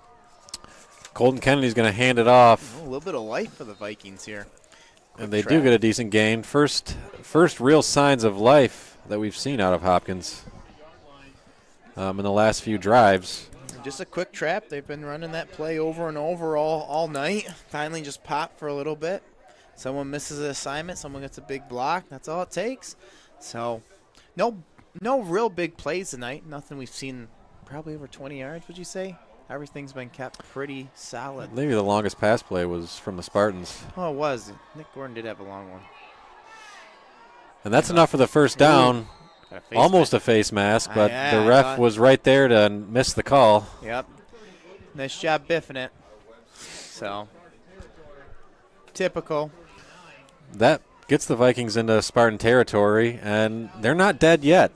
Yeah, kind of see the old Vikings offense. We haven't seen them kind of drive down the field like this since their first drive. So, kind of getting something started. And that's As what Lee they need. Corso would say, wait just a minute. And that's a quick inside handoff. Another decent gain Yeah, of Prater. about 4. Prater's a hard runner. He's a big boy. He's kind of tons of power, kind of like Eisenhoff for us. Eisenhoff isn't as big. He's stacked. A little bit of yokeness to him, but not a huge guy, where Prater looks like he's a little bit, probably has like 30, 40 pounds. Yeah, right More. now it's like Hopkins is saying, hey, we know that you know we're running, and we're going to keep running it. And eventually we're going to pound it right through you. Keep going back to your bread and butter. Reason it's there for you. So here's Kennedy under center. He's going to hand off to the left. And that's enough for the first down and a little bit more. Yeah. Ooh, extracurriculars by Reese Alt and Hopkins Vikings. We got to be careful. Motions are getting high during homecoming 2020 as the Vikings are driving down the field. I tell you what, Braden Jordan- Steinbacher, number 74, almost had him caught from the backside on that. That's a big boy chasing down a fast guy with a head. It's basically letting that guy get a 7-yard, sprinting start, and then he's got to chase him down. And despite our speculation, Jord, the Hopkins, they're making a game out of this, and we might have a ball game on our hands. Yeah, they got to be able to finish this drive here. Another handoff inside. And you kind of just wonder what kind of happened. For 3 drives, it was kind of stuffed. They've just kind of softened that line up a little bit. I don't know. Maybe that's it. Maybe a lot of – I see Dustin Warner. I think Braden Steinbacher. I think there's Gabe Gare. I think there's about 3 of those offensive linemen that are going both ways. You could see some fatigue setting in for the Spartans right now, because you're really not getting a break. You have a long offensive drive. You're still on the field for most of the players or most of the guys up front. That's a good point, Jordan. Thanks. So we've got 2nd down and 7 from the 32. Kennedy hands it off to Prather, and Prather's going to break it for another good gain. Prather or Prater? Is it Prater or Prather? I'm saying Prather. You can say Prater. Neither of us is probably right. Oh. It's spelled Prater. Yeah. As you know, here during the live stream, we do not claim to know Speak any of well. or know these names. So we're sorry if we're screwing some of those up. Blame your parents. All right, 1st down and 10. Oh, looks like They're at the Spartans 24. They're going to hand off to the left, and he's going to get about 4. Trevor Wilcox with a little bit of wood on the sideline, taking it to number 30 for the Vikings there. Aiden Janikowski, like the field goal kicker from the Raiders. Janowski, sorry. Janowski. One too many syllables there.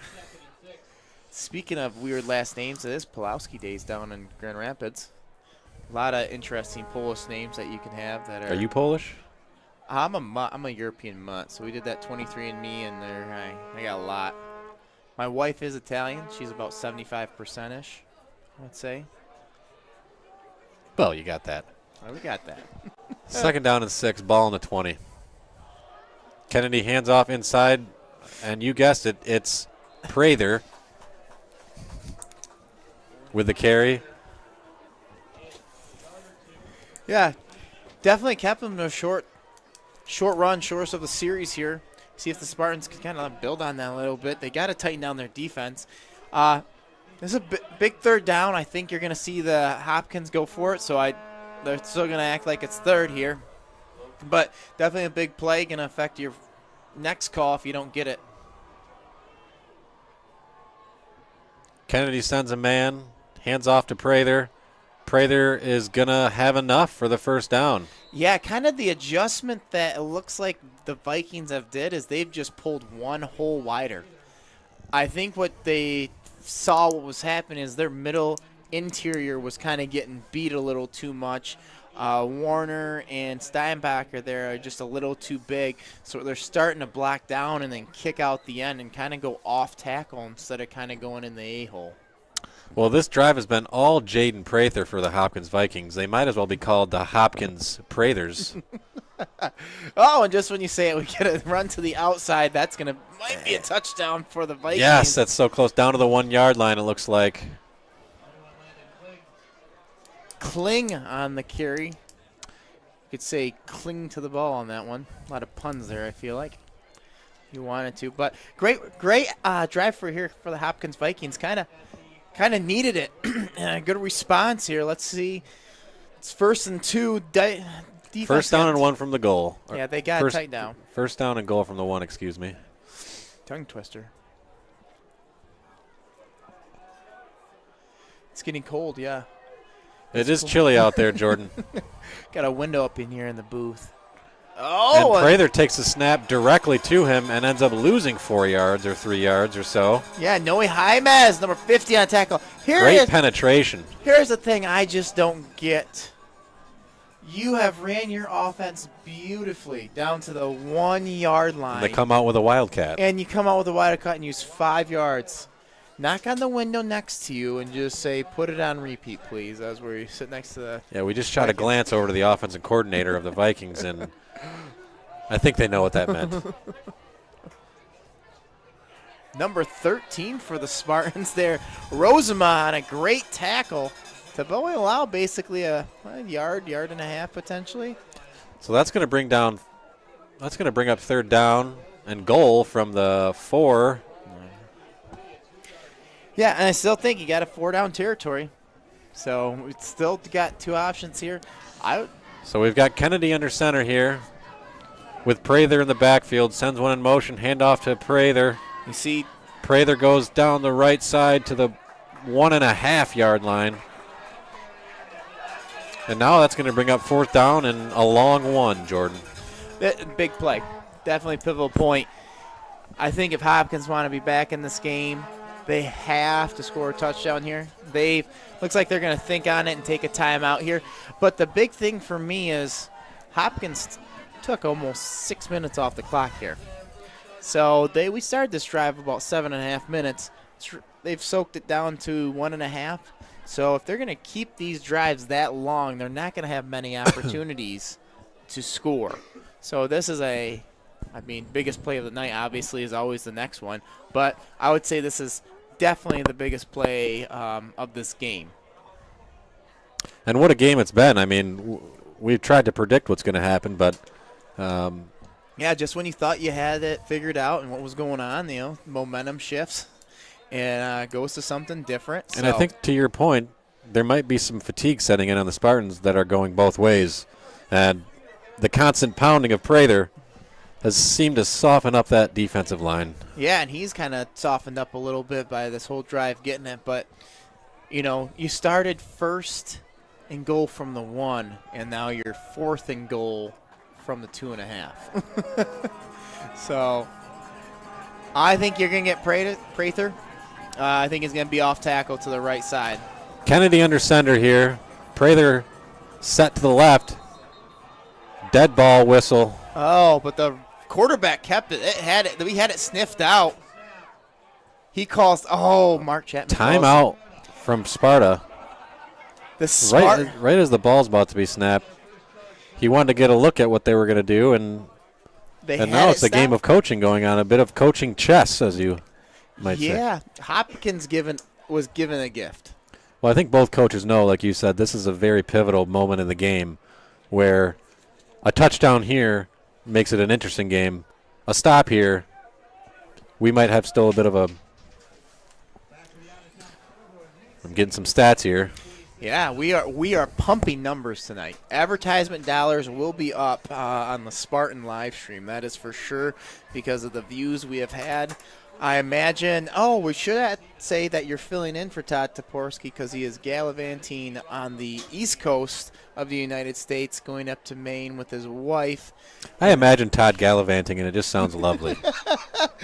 Skipping through the flowers of Arcadia National Park, probably. Enjoying his time out there. So we hope safe travels to him and who's ever with him. I imagine his wife and family. So enjoy the time off, Todd. We'll hunker down from here. I replaced you with another Todd, basically. So Okay, 4th down. Let's see what happens here. Faithful are up on their feet, stomping. Prather's in the backfield. Kennedy under center. It's a direct snap to Prather, and he's going to go around for the score. He got the edge. You know what? Spartans were there and ready for it. They stuffed everything up the middle. Prayfield just kind of faked a little inside, got the guy to bite, and got around the corner. It was packed. It was blatant. And Jordan, the double-edged sword, like you said, why do you go to the Wildcat when it's working? But right there, they go to the Wildcat, and it pays off. Just like I said, we cannot speculate what's going to happen. I don't know. I still don't like the call. I know it's a touchdown, but your only couple Wildcat plays, I feel like, didn't really produce you anything. So the all-important extra point, though. It is good. And that gets the Hopkins Vikings to within 7 with 1:33 left in the third quarter. The scale of momentum has tipped. So see if the Hopkins defense has to come up with an answer for the Spartan offense. They have not been able to kind of stop it the past few drives, which have resulted in some touchdowns for the Spartans. And, hey, if the Spartans keep scoring, there's nothing really Hopkins can do because there's not enough time left. So yeah, I think a 2-score game is going to be a hard game for Hopkins to come back into. They'll have to be perfect on every drive to be back in it. So they need to stop here is what you're saying. Yes.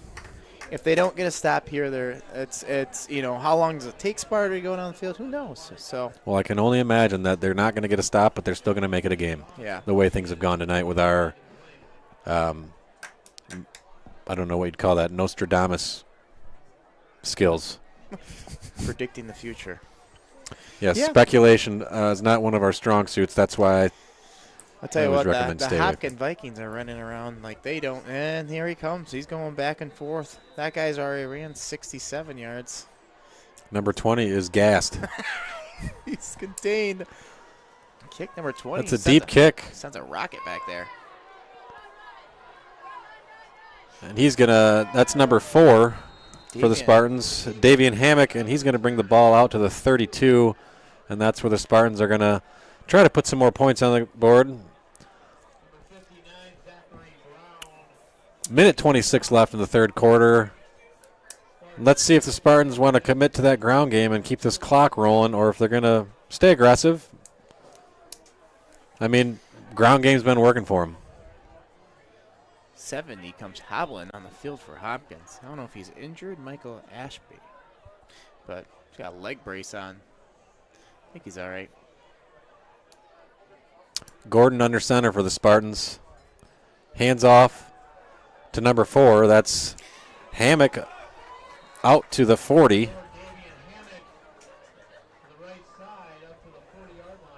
Yeah, just not adjusting to that outside sweep right now. Hopkins is not. They're kind of trying to run laterally and get them, but they got no one cutting them back. Dion has to widen, but that opens up the counter coming back too. So 2nd down and 2. Ball on the 40. 50 seconds left in the first quarter. And that's a handoff to the right side to hit immediately though. is that Whitmore. Yeah, 61. Avery Pavlak on the tackle. Whitmore was the carrier on that. Lost a yard or two. Yeah. Now I will say it's the biggest play of the game right here. Third and 6 for the Spartans. I'll tell you what, I think they're going to pass here. Nick Gordon's used his legs a lot, so we'll see if that's a say. You got to think he's rolling out. Gordon's in the shotgun. He's going to drop back for the pass. He's got a man. He's got a That's a perfect throw. Ow, down to the 1 yard line. That's number 2. Number 4, Davian Hammock. That's Hammock again with a big grab right on the fingertips, right in the basket. What a throw by Gordon. It was on a dime. He dropped it in a bucket. Nick Gordon with an amazing pass, and I told you, Hammock was the guy he likes going to. That's the second time he's taken the deep threat, and he connected on this one. The first one he was overthrown by a little bit, but that one was a beauty. Jordan, for a second, I forgot I was at a high school football game. That was something. That was something you see on Saturdays and Sundays. Nice tight spiral. Great pass by Nick Gordon, the junior. So that puts the Spartans right on the doorstep of the Vikings to extend that lead again to 2 touchdowns. First down and goal. Oh, we had the perfect, I think, Wood TV or Fox was right down there. So that's going to be coming in your living room later tonight if you're watching the right station.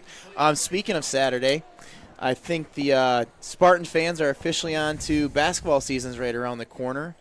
And we'll be skipping the rest of the football season. So we'll have to see about that. I don't think I saw. I'm sensing a bit of sarcasm in that, but I would say there's a lot of not faithful fans out there. See a lot of tickets on Facebook Market going for cheap. So instead of tuck coming, you're saying tickets are coming. Tickets are tucked down. Tuck might be down. Yeah. So Back to the action here. Well, what you got? You got MSU being what horrible air defense. Ohio State probably the best air offense. So what do you think? 42-7, 49-7. I don't think it's a game I'll be betting on. I'll tell you that.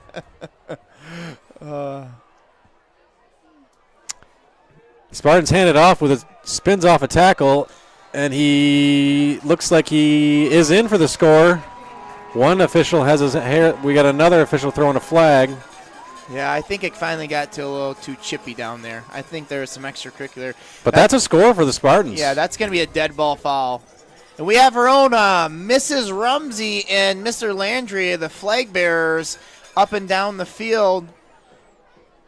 They have paused momentarily. I think Mrs. Rumsey has seen She wants to make flag. sure that it's a touchdown. We should get them on film, though. If we can move that camera. Yeah, follow Mrs. Rumsey over there. Let's see if we can get them. There you go. They're coming live into your living room. Here comes the head official. Shout out to Mrs. Rumsey, French teacher. Back in the day. She taught me comment t'appelles-tu?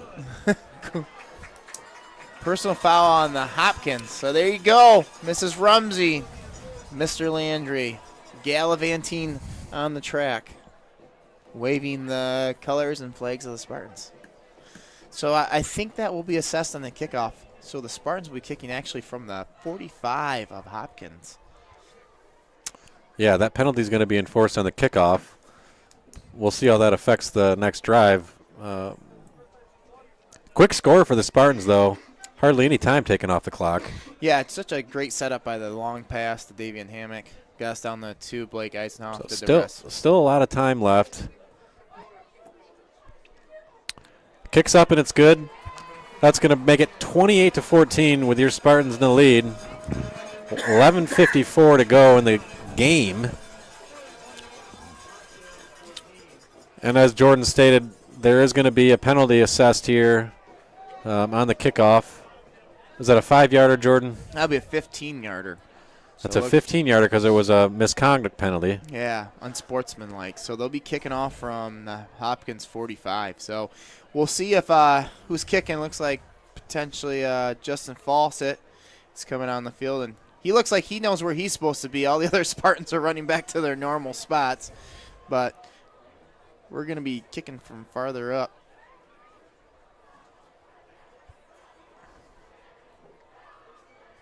So we talked about the Michigan State Spartans. What about the real team in the state of Michigan, the Wolverines? Undefeated. Good game at Iowa. I know some people were not overly happy that JJ has not opened up, not run more RPOs and used his legs as people would do. But, hey, big first game away in a big stadium like that. I think he did very well on Saturday, composing himself and being a good quarterback. Woohoo! All I know is that whatever Big Ten team emerges, I'm not going to be rooting against them, which seems to happen every year. And I just want someone to beat an SEC team. So, is Michigan going to beat an SEC team? Probably not when they go into the playoffs, if they go to the playoffs. And that never reflects well on our kind of Midwest region here for football, where, most of the Big Ten is geographically located. Yeah, there's an injured Viking down on the field, number 18, Trenton Ball. He laid the wood. He was the one that was running with violence. That's the return man, Jaden. Sorry, who was that? Number 18, Trenton Ball. So big hit. Looks to be okay. He's walking off on his own power. But Devian Hammock took a pretty good look right there, and Hammock kind of just got up and acted like nothing happened. It's kind of like you slip in public and you hope no one saw you, so you just start walking normal again. Just hopefully no one saw that. First down and 10 for the Vikings. Ball on their own 30-yard line. 11:48 to go in the game. It's a big drive for the Vikings. Hand off to the left side. Not much there. Still running hard, though. Yeah, Jaden Prather. Looks like Noe Hymes is down for the Spartans here. He's not currently moving. And I feel with all these guys going down, this kind of the first real chill we've had has to have some sort of impact on these injuries, of kind of some of these stingers we're seeing. Yeah. So they roll Noe over. So medic staff out there. Tend to them. So homecoming tomorrow. The best place you ate out before dinner, prom, anything. Best place at a restaurant? Restaurant, could have been. Where's the best place you ate before prom or homecoming, one of your dances? Fancy like Applebee's, I'd have to say. Yeah, Applebee's. Those were kind of fancy restaurants to us back in the day. Nowadays, kids are too fancy to go to some of those restaurants. We got too little bougie. Ours was nice. One year we had a couple moms cook us food, and they dolled up their garage with this like lights and all this stuff. They had fancy menus. It was awesome. So we did do a Ponderosa our freshman year. I remember that. That was good. Yeah, Ponderosa. I don't know if I'd classify that as fancy. But No, definitely not. That's everyone's got their own taste. I'm not trying to make it sound fancy, but it was a great buffet back in the day. I don't think anyone's going home to their wife saying, I got a special night planned for you. We're going to Ponderosa tonight. I got reservations at the Roasta. They got that Salisbury steak. Oh, so the Vikings are marching down the field. They're big gain, first down. Like I said, I think, is there enough clock? And they're going to probably continue to run their offense, but there's going to be a little urgency. First down run out to the 45 almost, 44 for the Vikings. That's going to be second down and 6 upcoming. Yeah, you know what? There's not a ton of urgency or hustle on that Viking sideline. And I get you still got to run your offense, but the time is not on their side. Yeah, that's another good point, because at the beginning of the game, they were getting to that line of scrimmage much quicker than they are right now. Yeah, they go back in the shotgun here. A little different look. Not a clean snap, but able to get the ball handed off, and maybe a loss of 1. They're going to give them a no gain on the play. Yeah, the third down and 6 coming up. Super sophomore Dustin Warner on the tackle there. Kind of bad snap. Allowed him a little bit of time to get into the backfield and kind of track that down from the backside. So interesting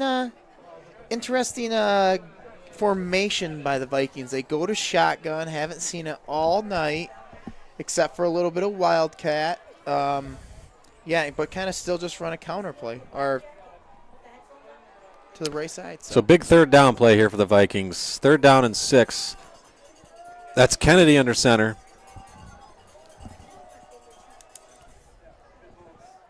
Hands off to the left. He's got some room to run. Picks up the first down. Great run there. That's number 21. Landon Kling. clinging to the ball, as I like to say.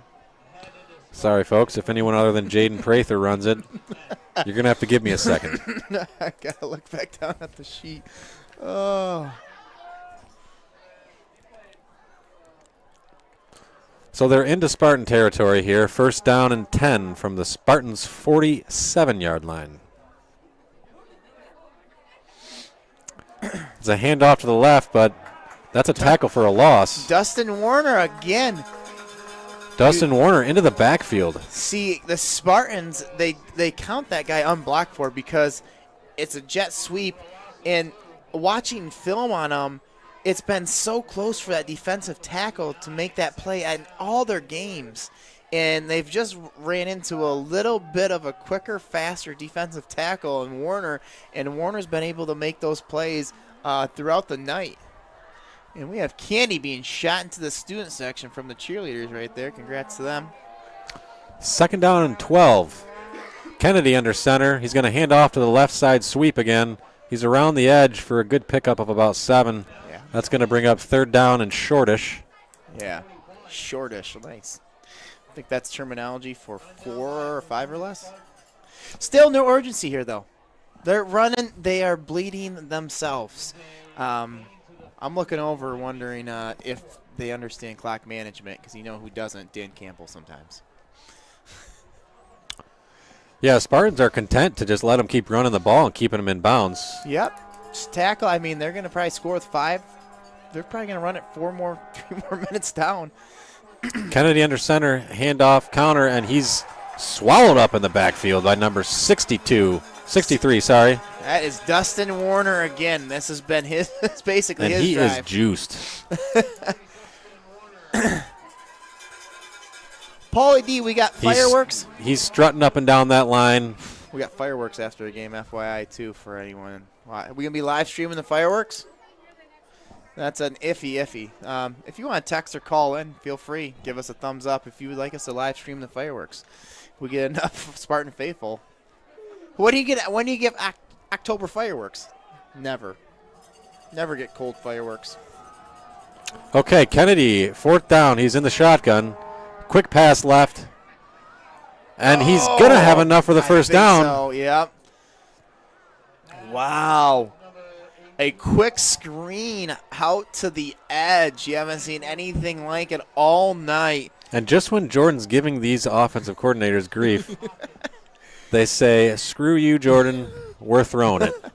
I'll tell you this, there is no urgency. I'm sorry if you can come in louder. I'm trying to let Hopkins hear next door. I mean, just the time is ticking off. They're going to have to onside kick it by the time they score. They do have to. Yeah, taking a lot of time off the clock for sure. This drive coming up on around 4 minutes, it looks like. I'm not saying don't run your offense. I'm just saying run your offense at a little faster speed. If I'm on Hopkins' bench or the fans, I'm wondering what's going on. And again, he's swallowed up in the backfield. Is that Warner again? He looks like he was a part of that gang tackle, along with number 55 from the Spartans, Jacob Serba. Called his name a few times tonight. Yeah, the head coach is over there yelling at players, and I get you're trying to tell them where they need to go, but it blows my mind sometimes. I don't get it. I honestly don't get it right now.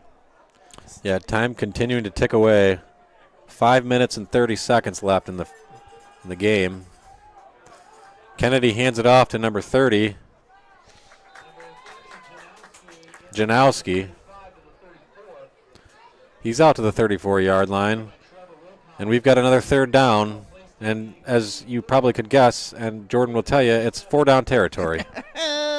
Yes, it is.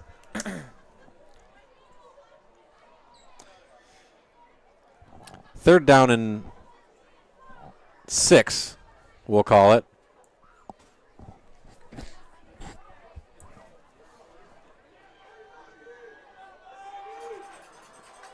Kennedy's in the shotgun. Play action. He drops back. He throws. He's got a man. That's batted down beautifully. Yeah, great coverage. Ball was kind of a off the back foot, lame duck ball with pressure in his face. Never really looked like it had any sort of threat on it, but still managed to find his intended receiver. But great coverage by the Spartans. Yeah, you're going to have the ball game here. If Hopkins does not pick up the first down, I don't see them scoring twice, even with the Spartans going 3 and out. Yeah, I expect the Spartan faithful to get on their feet, stomp their feet. And right on cue, here comes the fans. 4th down and 7. Big play here. Counter coming back away from us. He's going to And they stop him. Yeah. Stop short of the – that's going to be a turnover on downs, and that might be enough to seal the victory. Yeah, Spartans probably need to get about 2 or 3 first downs to burn out the whole clock, but I think they can give it back. Like I said, Hopkins That might have been Hopkins the almost chewed up nail in the coffin. 4 minutes. 4 minutes of time on that drive to get almost about 40 to 50 yards. Only turn the ball over on downs. I know you're trying to play your game and not play out your space. So this could bring up, when we talk about it, how about the Spartans get a few first downs? We can start talking situations and what can happen. So 1st down and 10, the Spartans are going to take over on downs on the 33-yard line. That's Gordon handing off to, can't see the number, but not much on that play, if anything. That's going to bring up 2nd down and 10. Yeah, you see the Hopkins defense be fully committed. I think it's hard to, but it's not the worst to take a shot right here. But you got to run the ball. You can't. Nothing but run right here.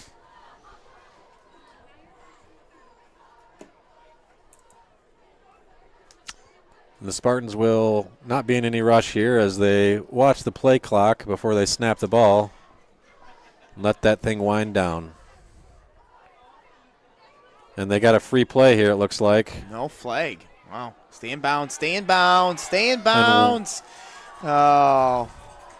And it's a huge run It is. into Vikings territory. You got to The clock is stopped, but look at them there. You can see the coaches from the sideline staying. That's just kind of, you got to get down right there. You got to know the situation, and that's what separates, those details separate the really good teams from just the good teams. You got to know those details. It's a great run by Trevor Wilcox, but just get down and bounce. The most important thing right now is the clock, not the yards, the clock running.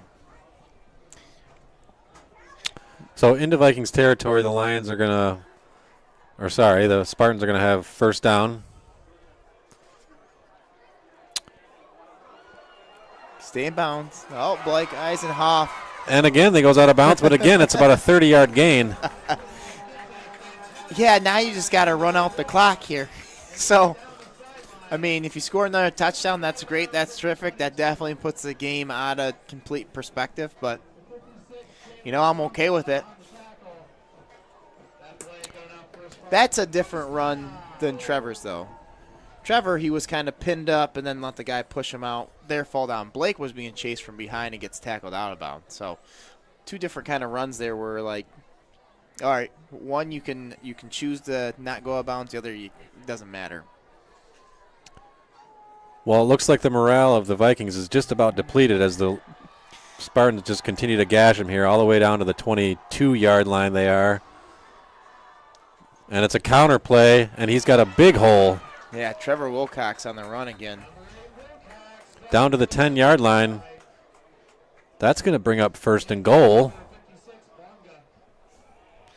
Yeah, man. Noe Jaimez and Dustin Warner slow to get up on the play. Trevor Wilcox seems to be limping around, too, as he's going back to the huddle. Yeah, it's getting physical.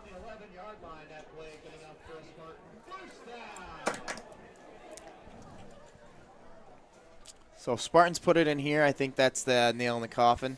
I think running 4 run plays here as a nail in the coffin as well.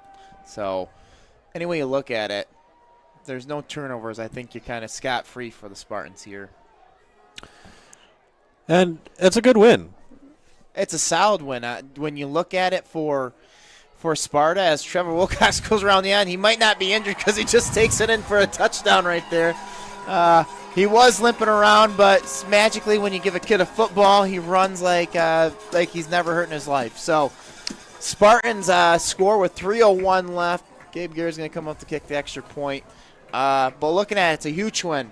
You kind of have a big jumble mess at the top potentially. Belding and Hopkins are both undefeated in the silver. This is going to give Hopkins a loss, so we got to hope that Hopkins beats Belding to force a three-way tie at the top. As Gabe Gear kicks it into the back of their lineman. Didn't attempt to get that one up in the air too much. He's been solid through the whole season, but someone's going to have a ball print on their lower back for the Spartans. So the Spartans will move to 4-3 tonight, correct? Yep. And what you're saying is that they're not out of the conference, though they don't control their own destiny. They don't. That is true. They've given themselves a shot with their performance tonight. When looking at it, we just got to hope that when Hopkins and Belding plays, that Hopkins is able to take it to Belding. Kind of Sparta last week against Belding was a definitely back and forth battle with us getting just edged out. Or we just got to hope anyone beats Belding, really. If anyone beats Belding, then there's a three-way tie at the top when looking at it. Well, it's been an absolute packed house tonight as some of these fans start to shuffle on out and get back into some warmer weather. But, man, what a homecoming game and what a performance by the Spartans. They did it all. They did it on the ground. They had a couple of nice pass plays that set them up for touchdowns. Really just they look like a pretty solid football team, didn't they? Yeah, tonight, like I said, were we going to maybe be able to match the physicality of Hopkins' front line? And at times, it was a back-and-forth battle. A lot of good runs, a lot of stuffs by the Spartans. And I think with my second key to success when you look at it was Nick Gordon able to throw the ball. And for the most part, it was his limiting his mistakes. He has not had one mistake tonight, has had great decision-making skills. Got a deep ball to Hammock. And couple got of deep balls. Yep, and then one across the field. So he just played error-free football tonight and made great decisions. And that's what you need. Sometimes don't put yourself in a situation to make bad plays. And if you don't make those bad plays, a lot of good things happen out of that. Hopkins content to keep it on the ground even though they're down 3. Oh, and he breaks it. That's Prather. Prather almost broke a big one. I bet Sparta's probably playing a little prevent defense here. You might have some of the starters potentially out. I don't know. 3 scores, maybe not. Hopkins has their starters in, so obviously they're going to play to the clock hits 0. And really, the Spartans are up by 20 here, but it hasn't been a blowout by any means. This has been a very competitive game. Very back and forth. Very, a couple big plays here or there. Mm-hmm. There hasn't been. Couple of fourth down stops, third down stops that could have made the difference. Ooh. And that's Warner again with the heat on number 12 Kennedy, and he just absolutely pancakes him into the ground with a nice send-home gift. That's a sophomore. He's only going to get bigger, faster, smarter, stronger. And that's kind of an exclamation on his night tonight with that. Even though he didn't get a stat there, I mean, he definitely kind of reminded him of why they've been so tough tonight. Yeah. So second down here for Kennedy. But looking forward, talked about Saturday. Well, Michigan going to Indiana. Indiana having one of the worst passing offense. I think when you look at Michigan's offense, they've done whatever an offense would give them. If they give up the short throws, JJ was hitting the short throws. Hawaii was letting the ball deep, and they could go deep. What about your Lions?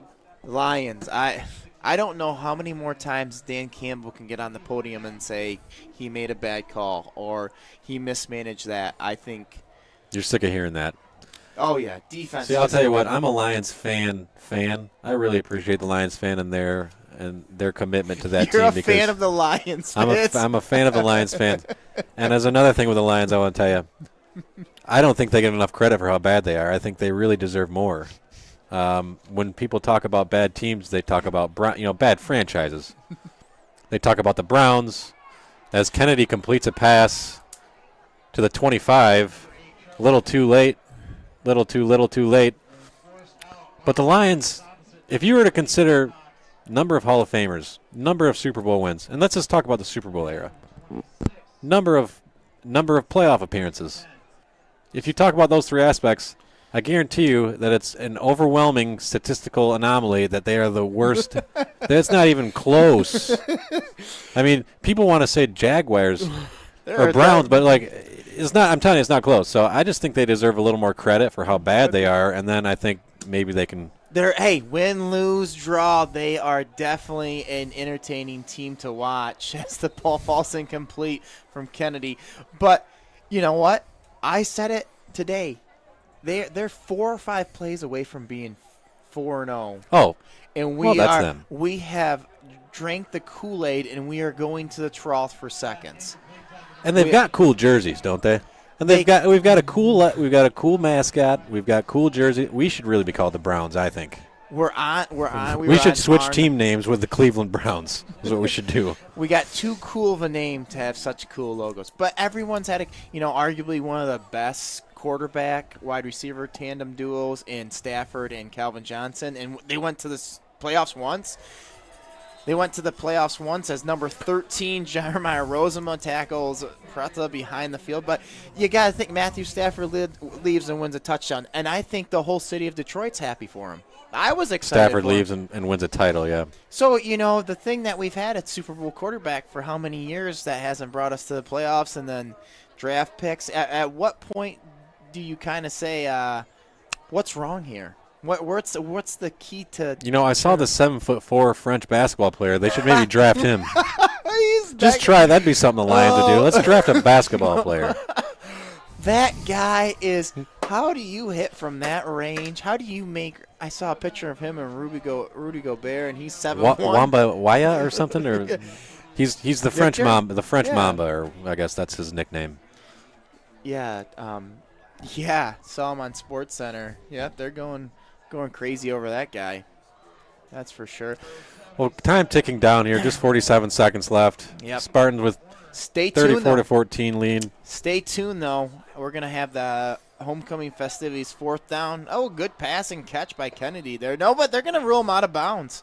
You got to get 2 feet in. It's not Saturday. It's Sunday here, people. So he is going to be ruled out of bounds. That's going to be turnover on downs. But, yeah, remember, we got festivities. We got the crowning of the queen. The king has already been announced and crowned. And it was Gabe Baldini. Thank you for that again. They all had wonderful speeches this morning.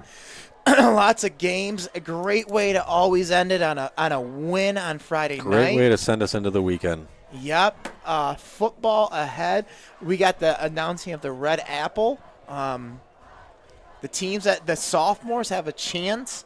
Sophomores have only won the Red Apple once, and that was back the grade of 2006. The graduating class of 2006 was the only class to win it. So Nick Gordon will take a knee victory formation. Thanks for Tim Todd from joining us. Thanks for having me, Jordan. He prepared all week. He annoyingly texted, called, wanted advice. I said it's just a conversation. We have fun. We'll have Alex Shuneman with me the next 2 home games, and hopefully we roll into the playoffs after that. But as we look at it, terrific win for the Spartans. They shake some stuff up in the silver, and we're going to see how the other teams respond. So physical, tough game. Stay around for the halftime or homecoming activities. I'm Jordan Morse. I'm Tim Todd. Thanks for joining in. Have a good one.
Okay, we are back. The game is over. The Spartans got a hard-fought, well-deserved win, 34-14 over Hopkins. And we now have the Spartans kneeling on the goal line. Coach Chapman's making some closing comments. And then we will have the presentation of the Queen and also the Red Apple. So Coach Chapman's going down the line talking to each one of his players.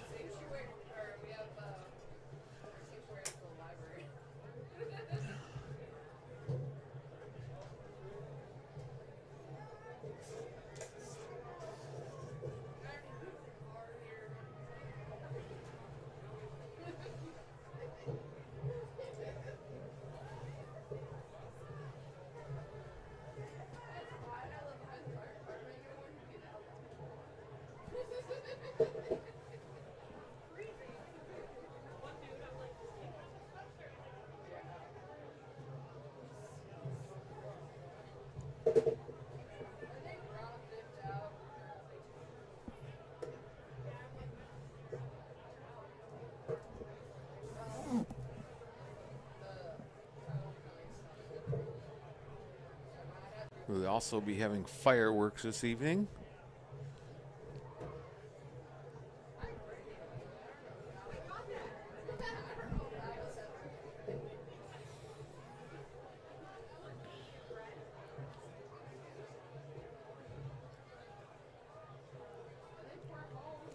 There's a couple more home games. So the seniors will have still yet some opportunities to make memories here at Spartan Stadium. Good evening and welcome to the Sparta High School 2022 homecoming celebration. This year's theme was Seasons. It has been a great week of spirit and unity here at SHS. Students have participated in games, built floats, created class t-shirts, collected food for local food pantries. Spartan announcer Joe Davis is giving a rundown of some of the homecoming activities, making floats, designing t-shirts, playing games, lots of class competition, food drive, penny a point, which is donated to charity. Son of Aaron and Austin Gebhardt. And Arlene Chavez Sosa, daughter of Araceli Sosa Ramirez and Rodeo Cardoza. And the homecoming court is being introduced, and some of our Royalty is Simon Kingshot, son of Mark Kingshot and Jane Wyckoff. Simon Kingshot, And Erin Ulster, daughter of Mark Aaron and Ulster. Paul Ulster. This is the sophomore class representatives. Junior royalty is Tanner Bormus, son of Aaron and Kevin Bormus. And So we have Liberty Tanner Schaefer, daughter of Bormus. Rory and Doug Schaefer. Unfortunately, I missed the name of the female representative. And now our senior court members. These are our court members. Trevor Wilcox. Trevor son of Wilcox. Tom Wilcox and Chris and Susie Van Zalen. Number 8. And Abriel Reister, daughter of Abriel Tony and Reister. Gabriel Reister.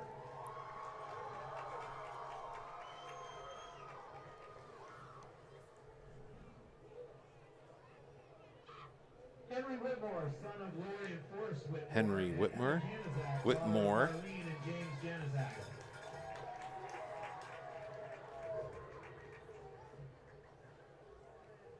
Dylan Hennig, son of Jaylene Usher, and Kirsten Becker, Januzak. daughter of Amy Martin and Nate Becker.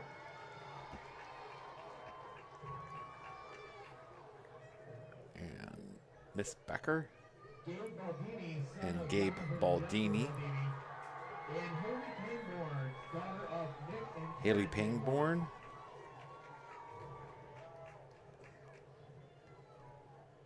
Noah Momber, son Noah of Momber. Holly and Brian Momber. And Madison Cantu, daughter And of Madison Jessica Cantu. Nakbar and Tom Cantu.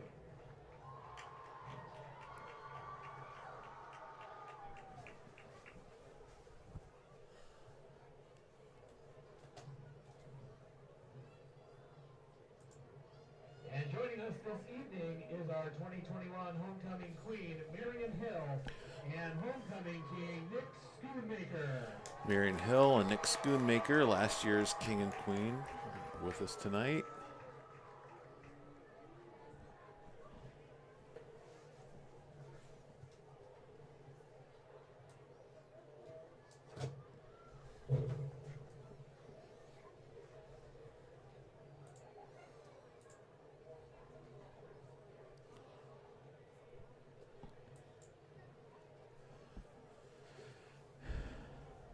There's Nick and Marion with the red apple in hand. We crowned our 2022 homecoming king at our community pep rally. Please join me in congratulating our 2022 homecoming king. Homecoming king Baldini. was Gabe Baldini.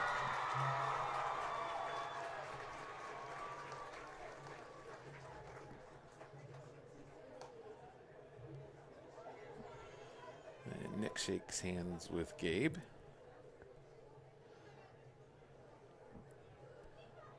And now your 2022 homecoming queen, And our queen is Kirsten Becker. Kirsten Becker.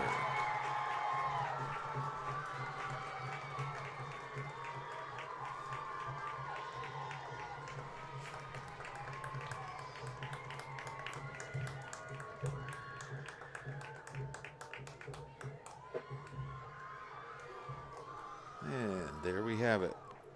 Homecoming king and queen for 2022.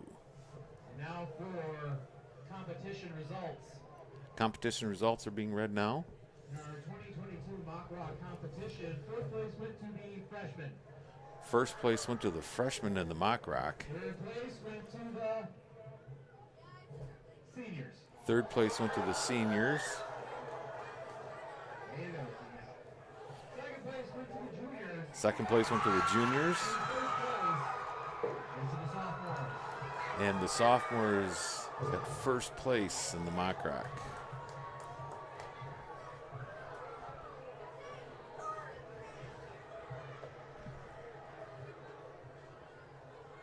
In our 2022 float building competition, And the float building competition, first place went to the juniors.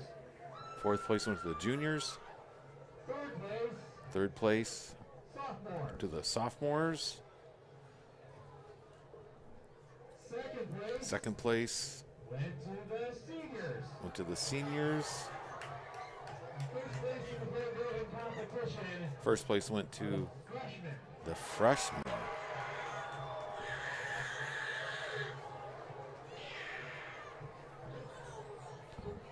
It was a super busy week with great competition for the coveted Red Apple Award. In the race for the Red Apple, Fourth place in the red apple were the freshmen. were the freshmen. In third place, Third place, the juniors. the juniors.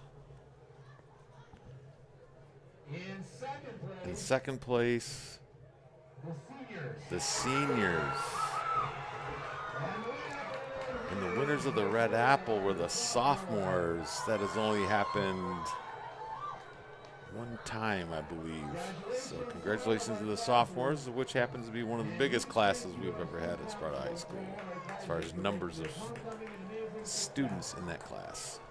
Thank you for joining us this evening.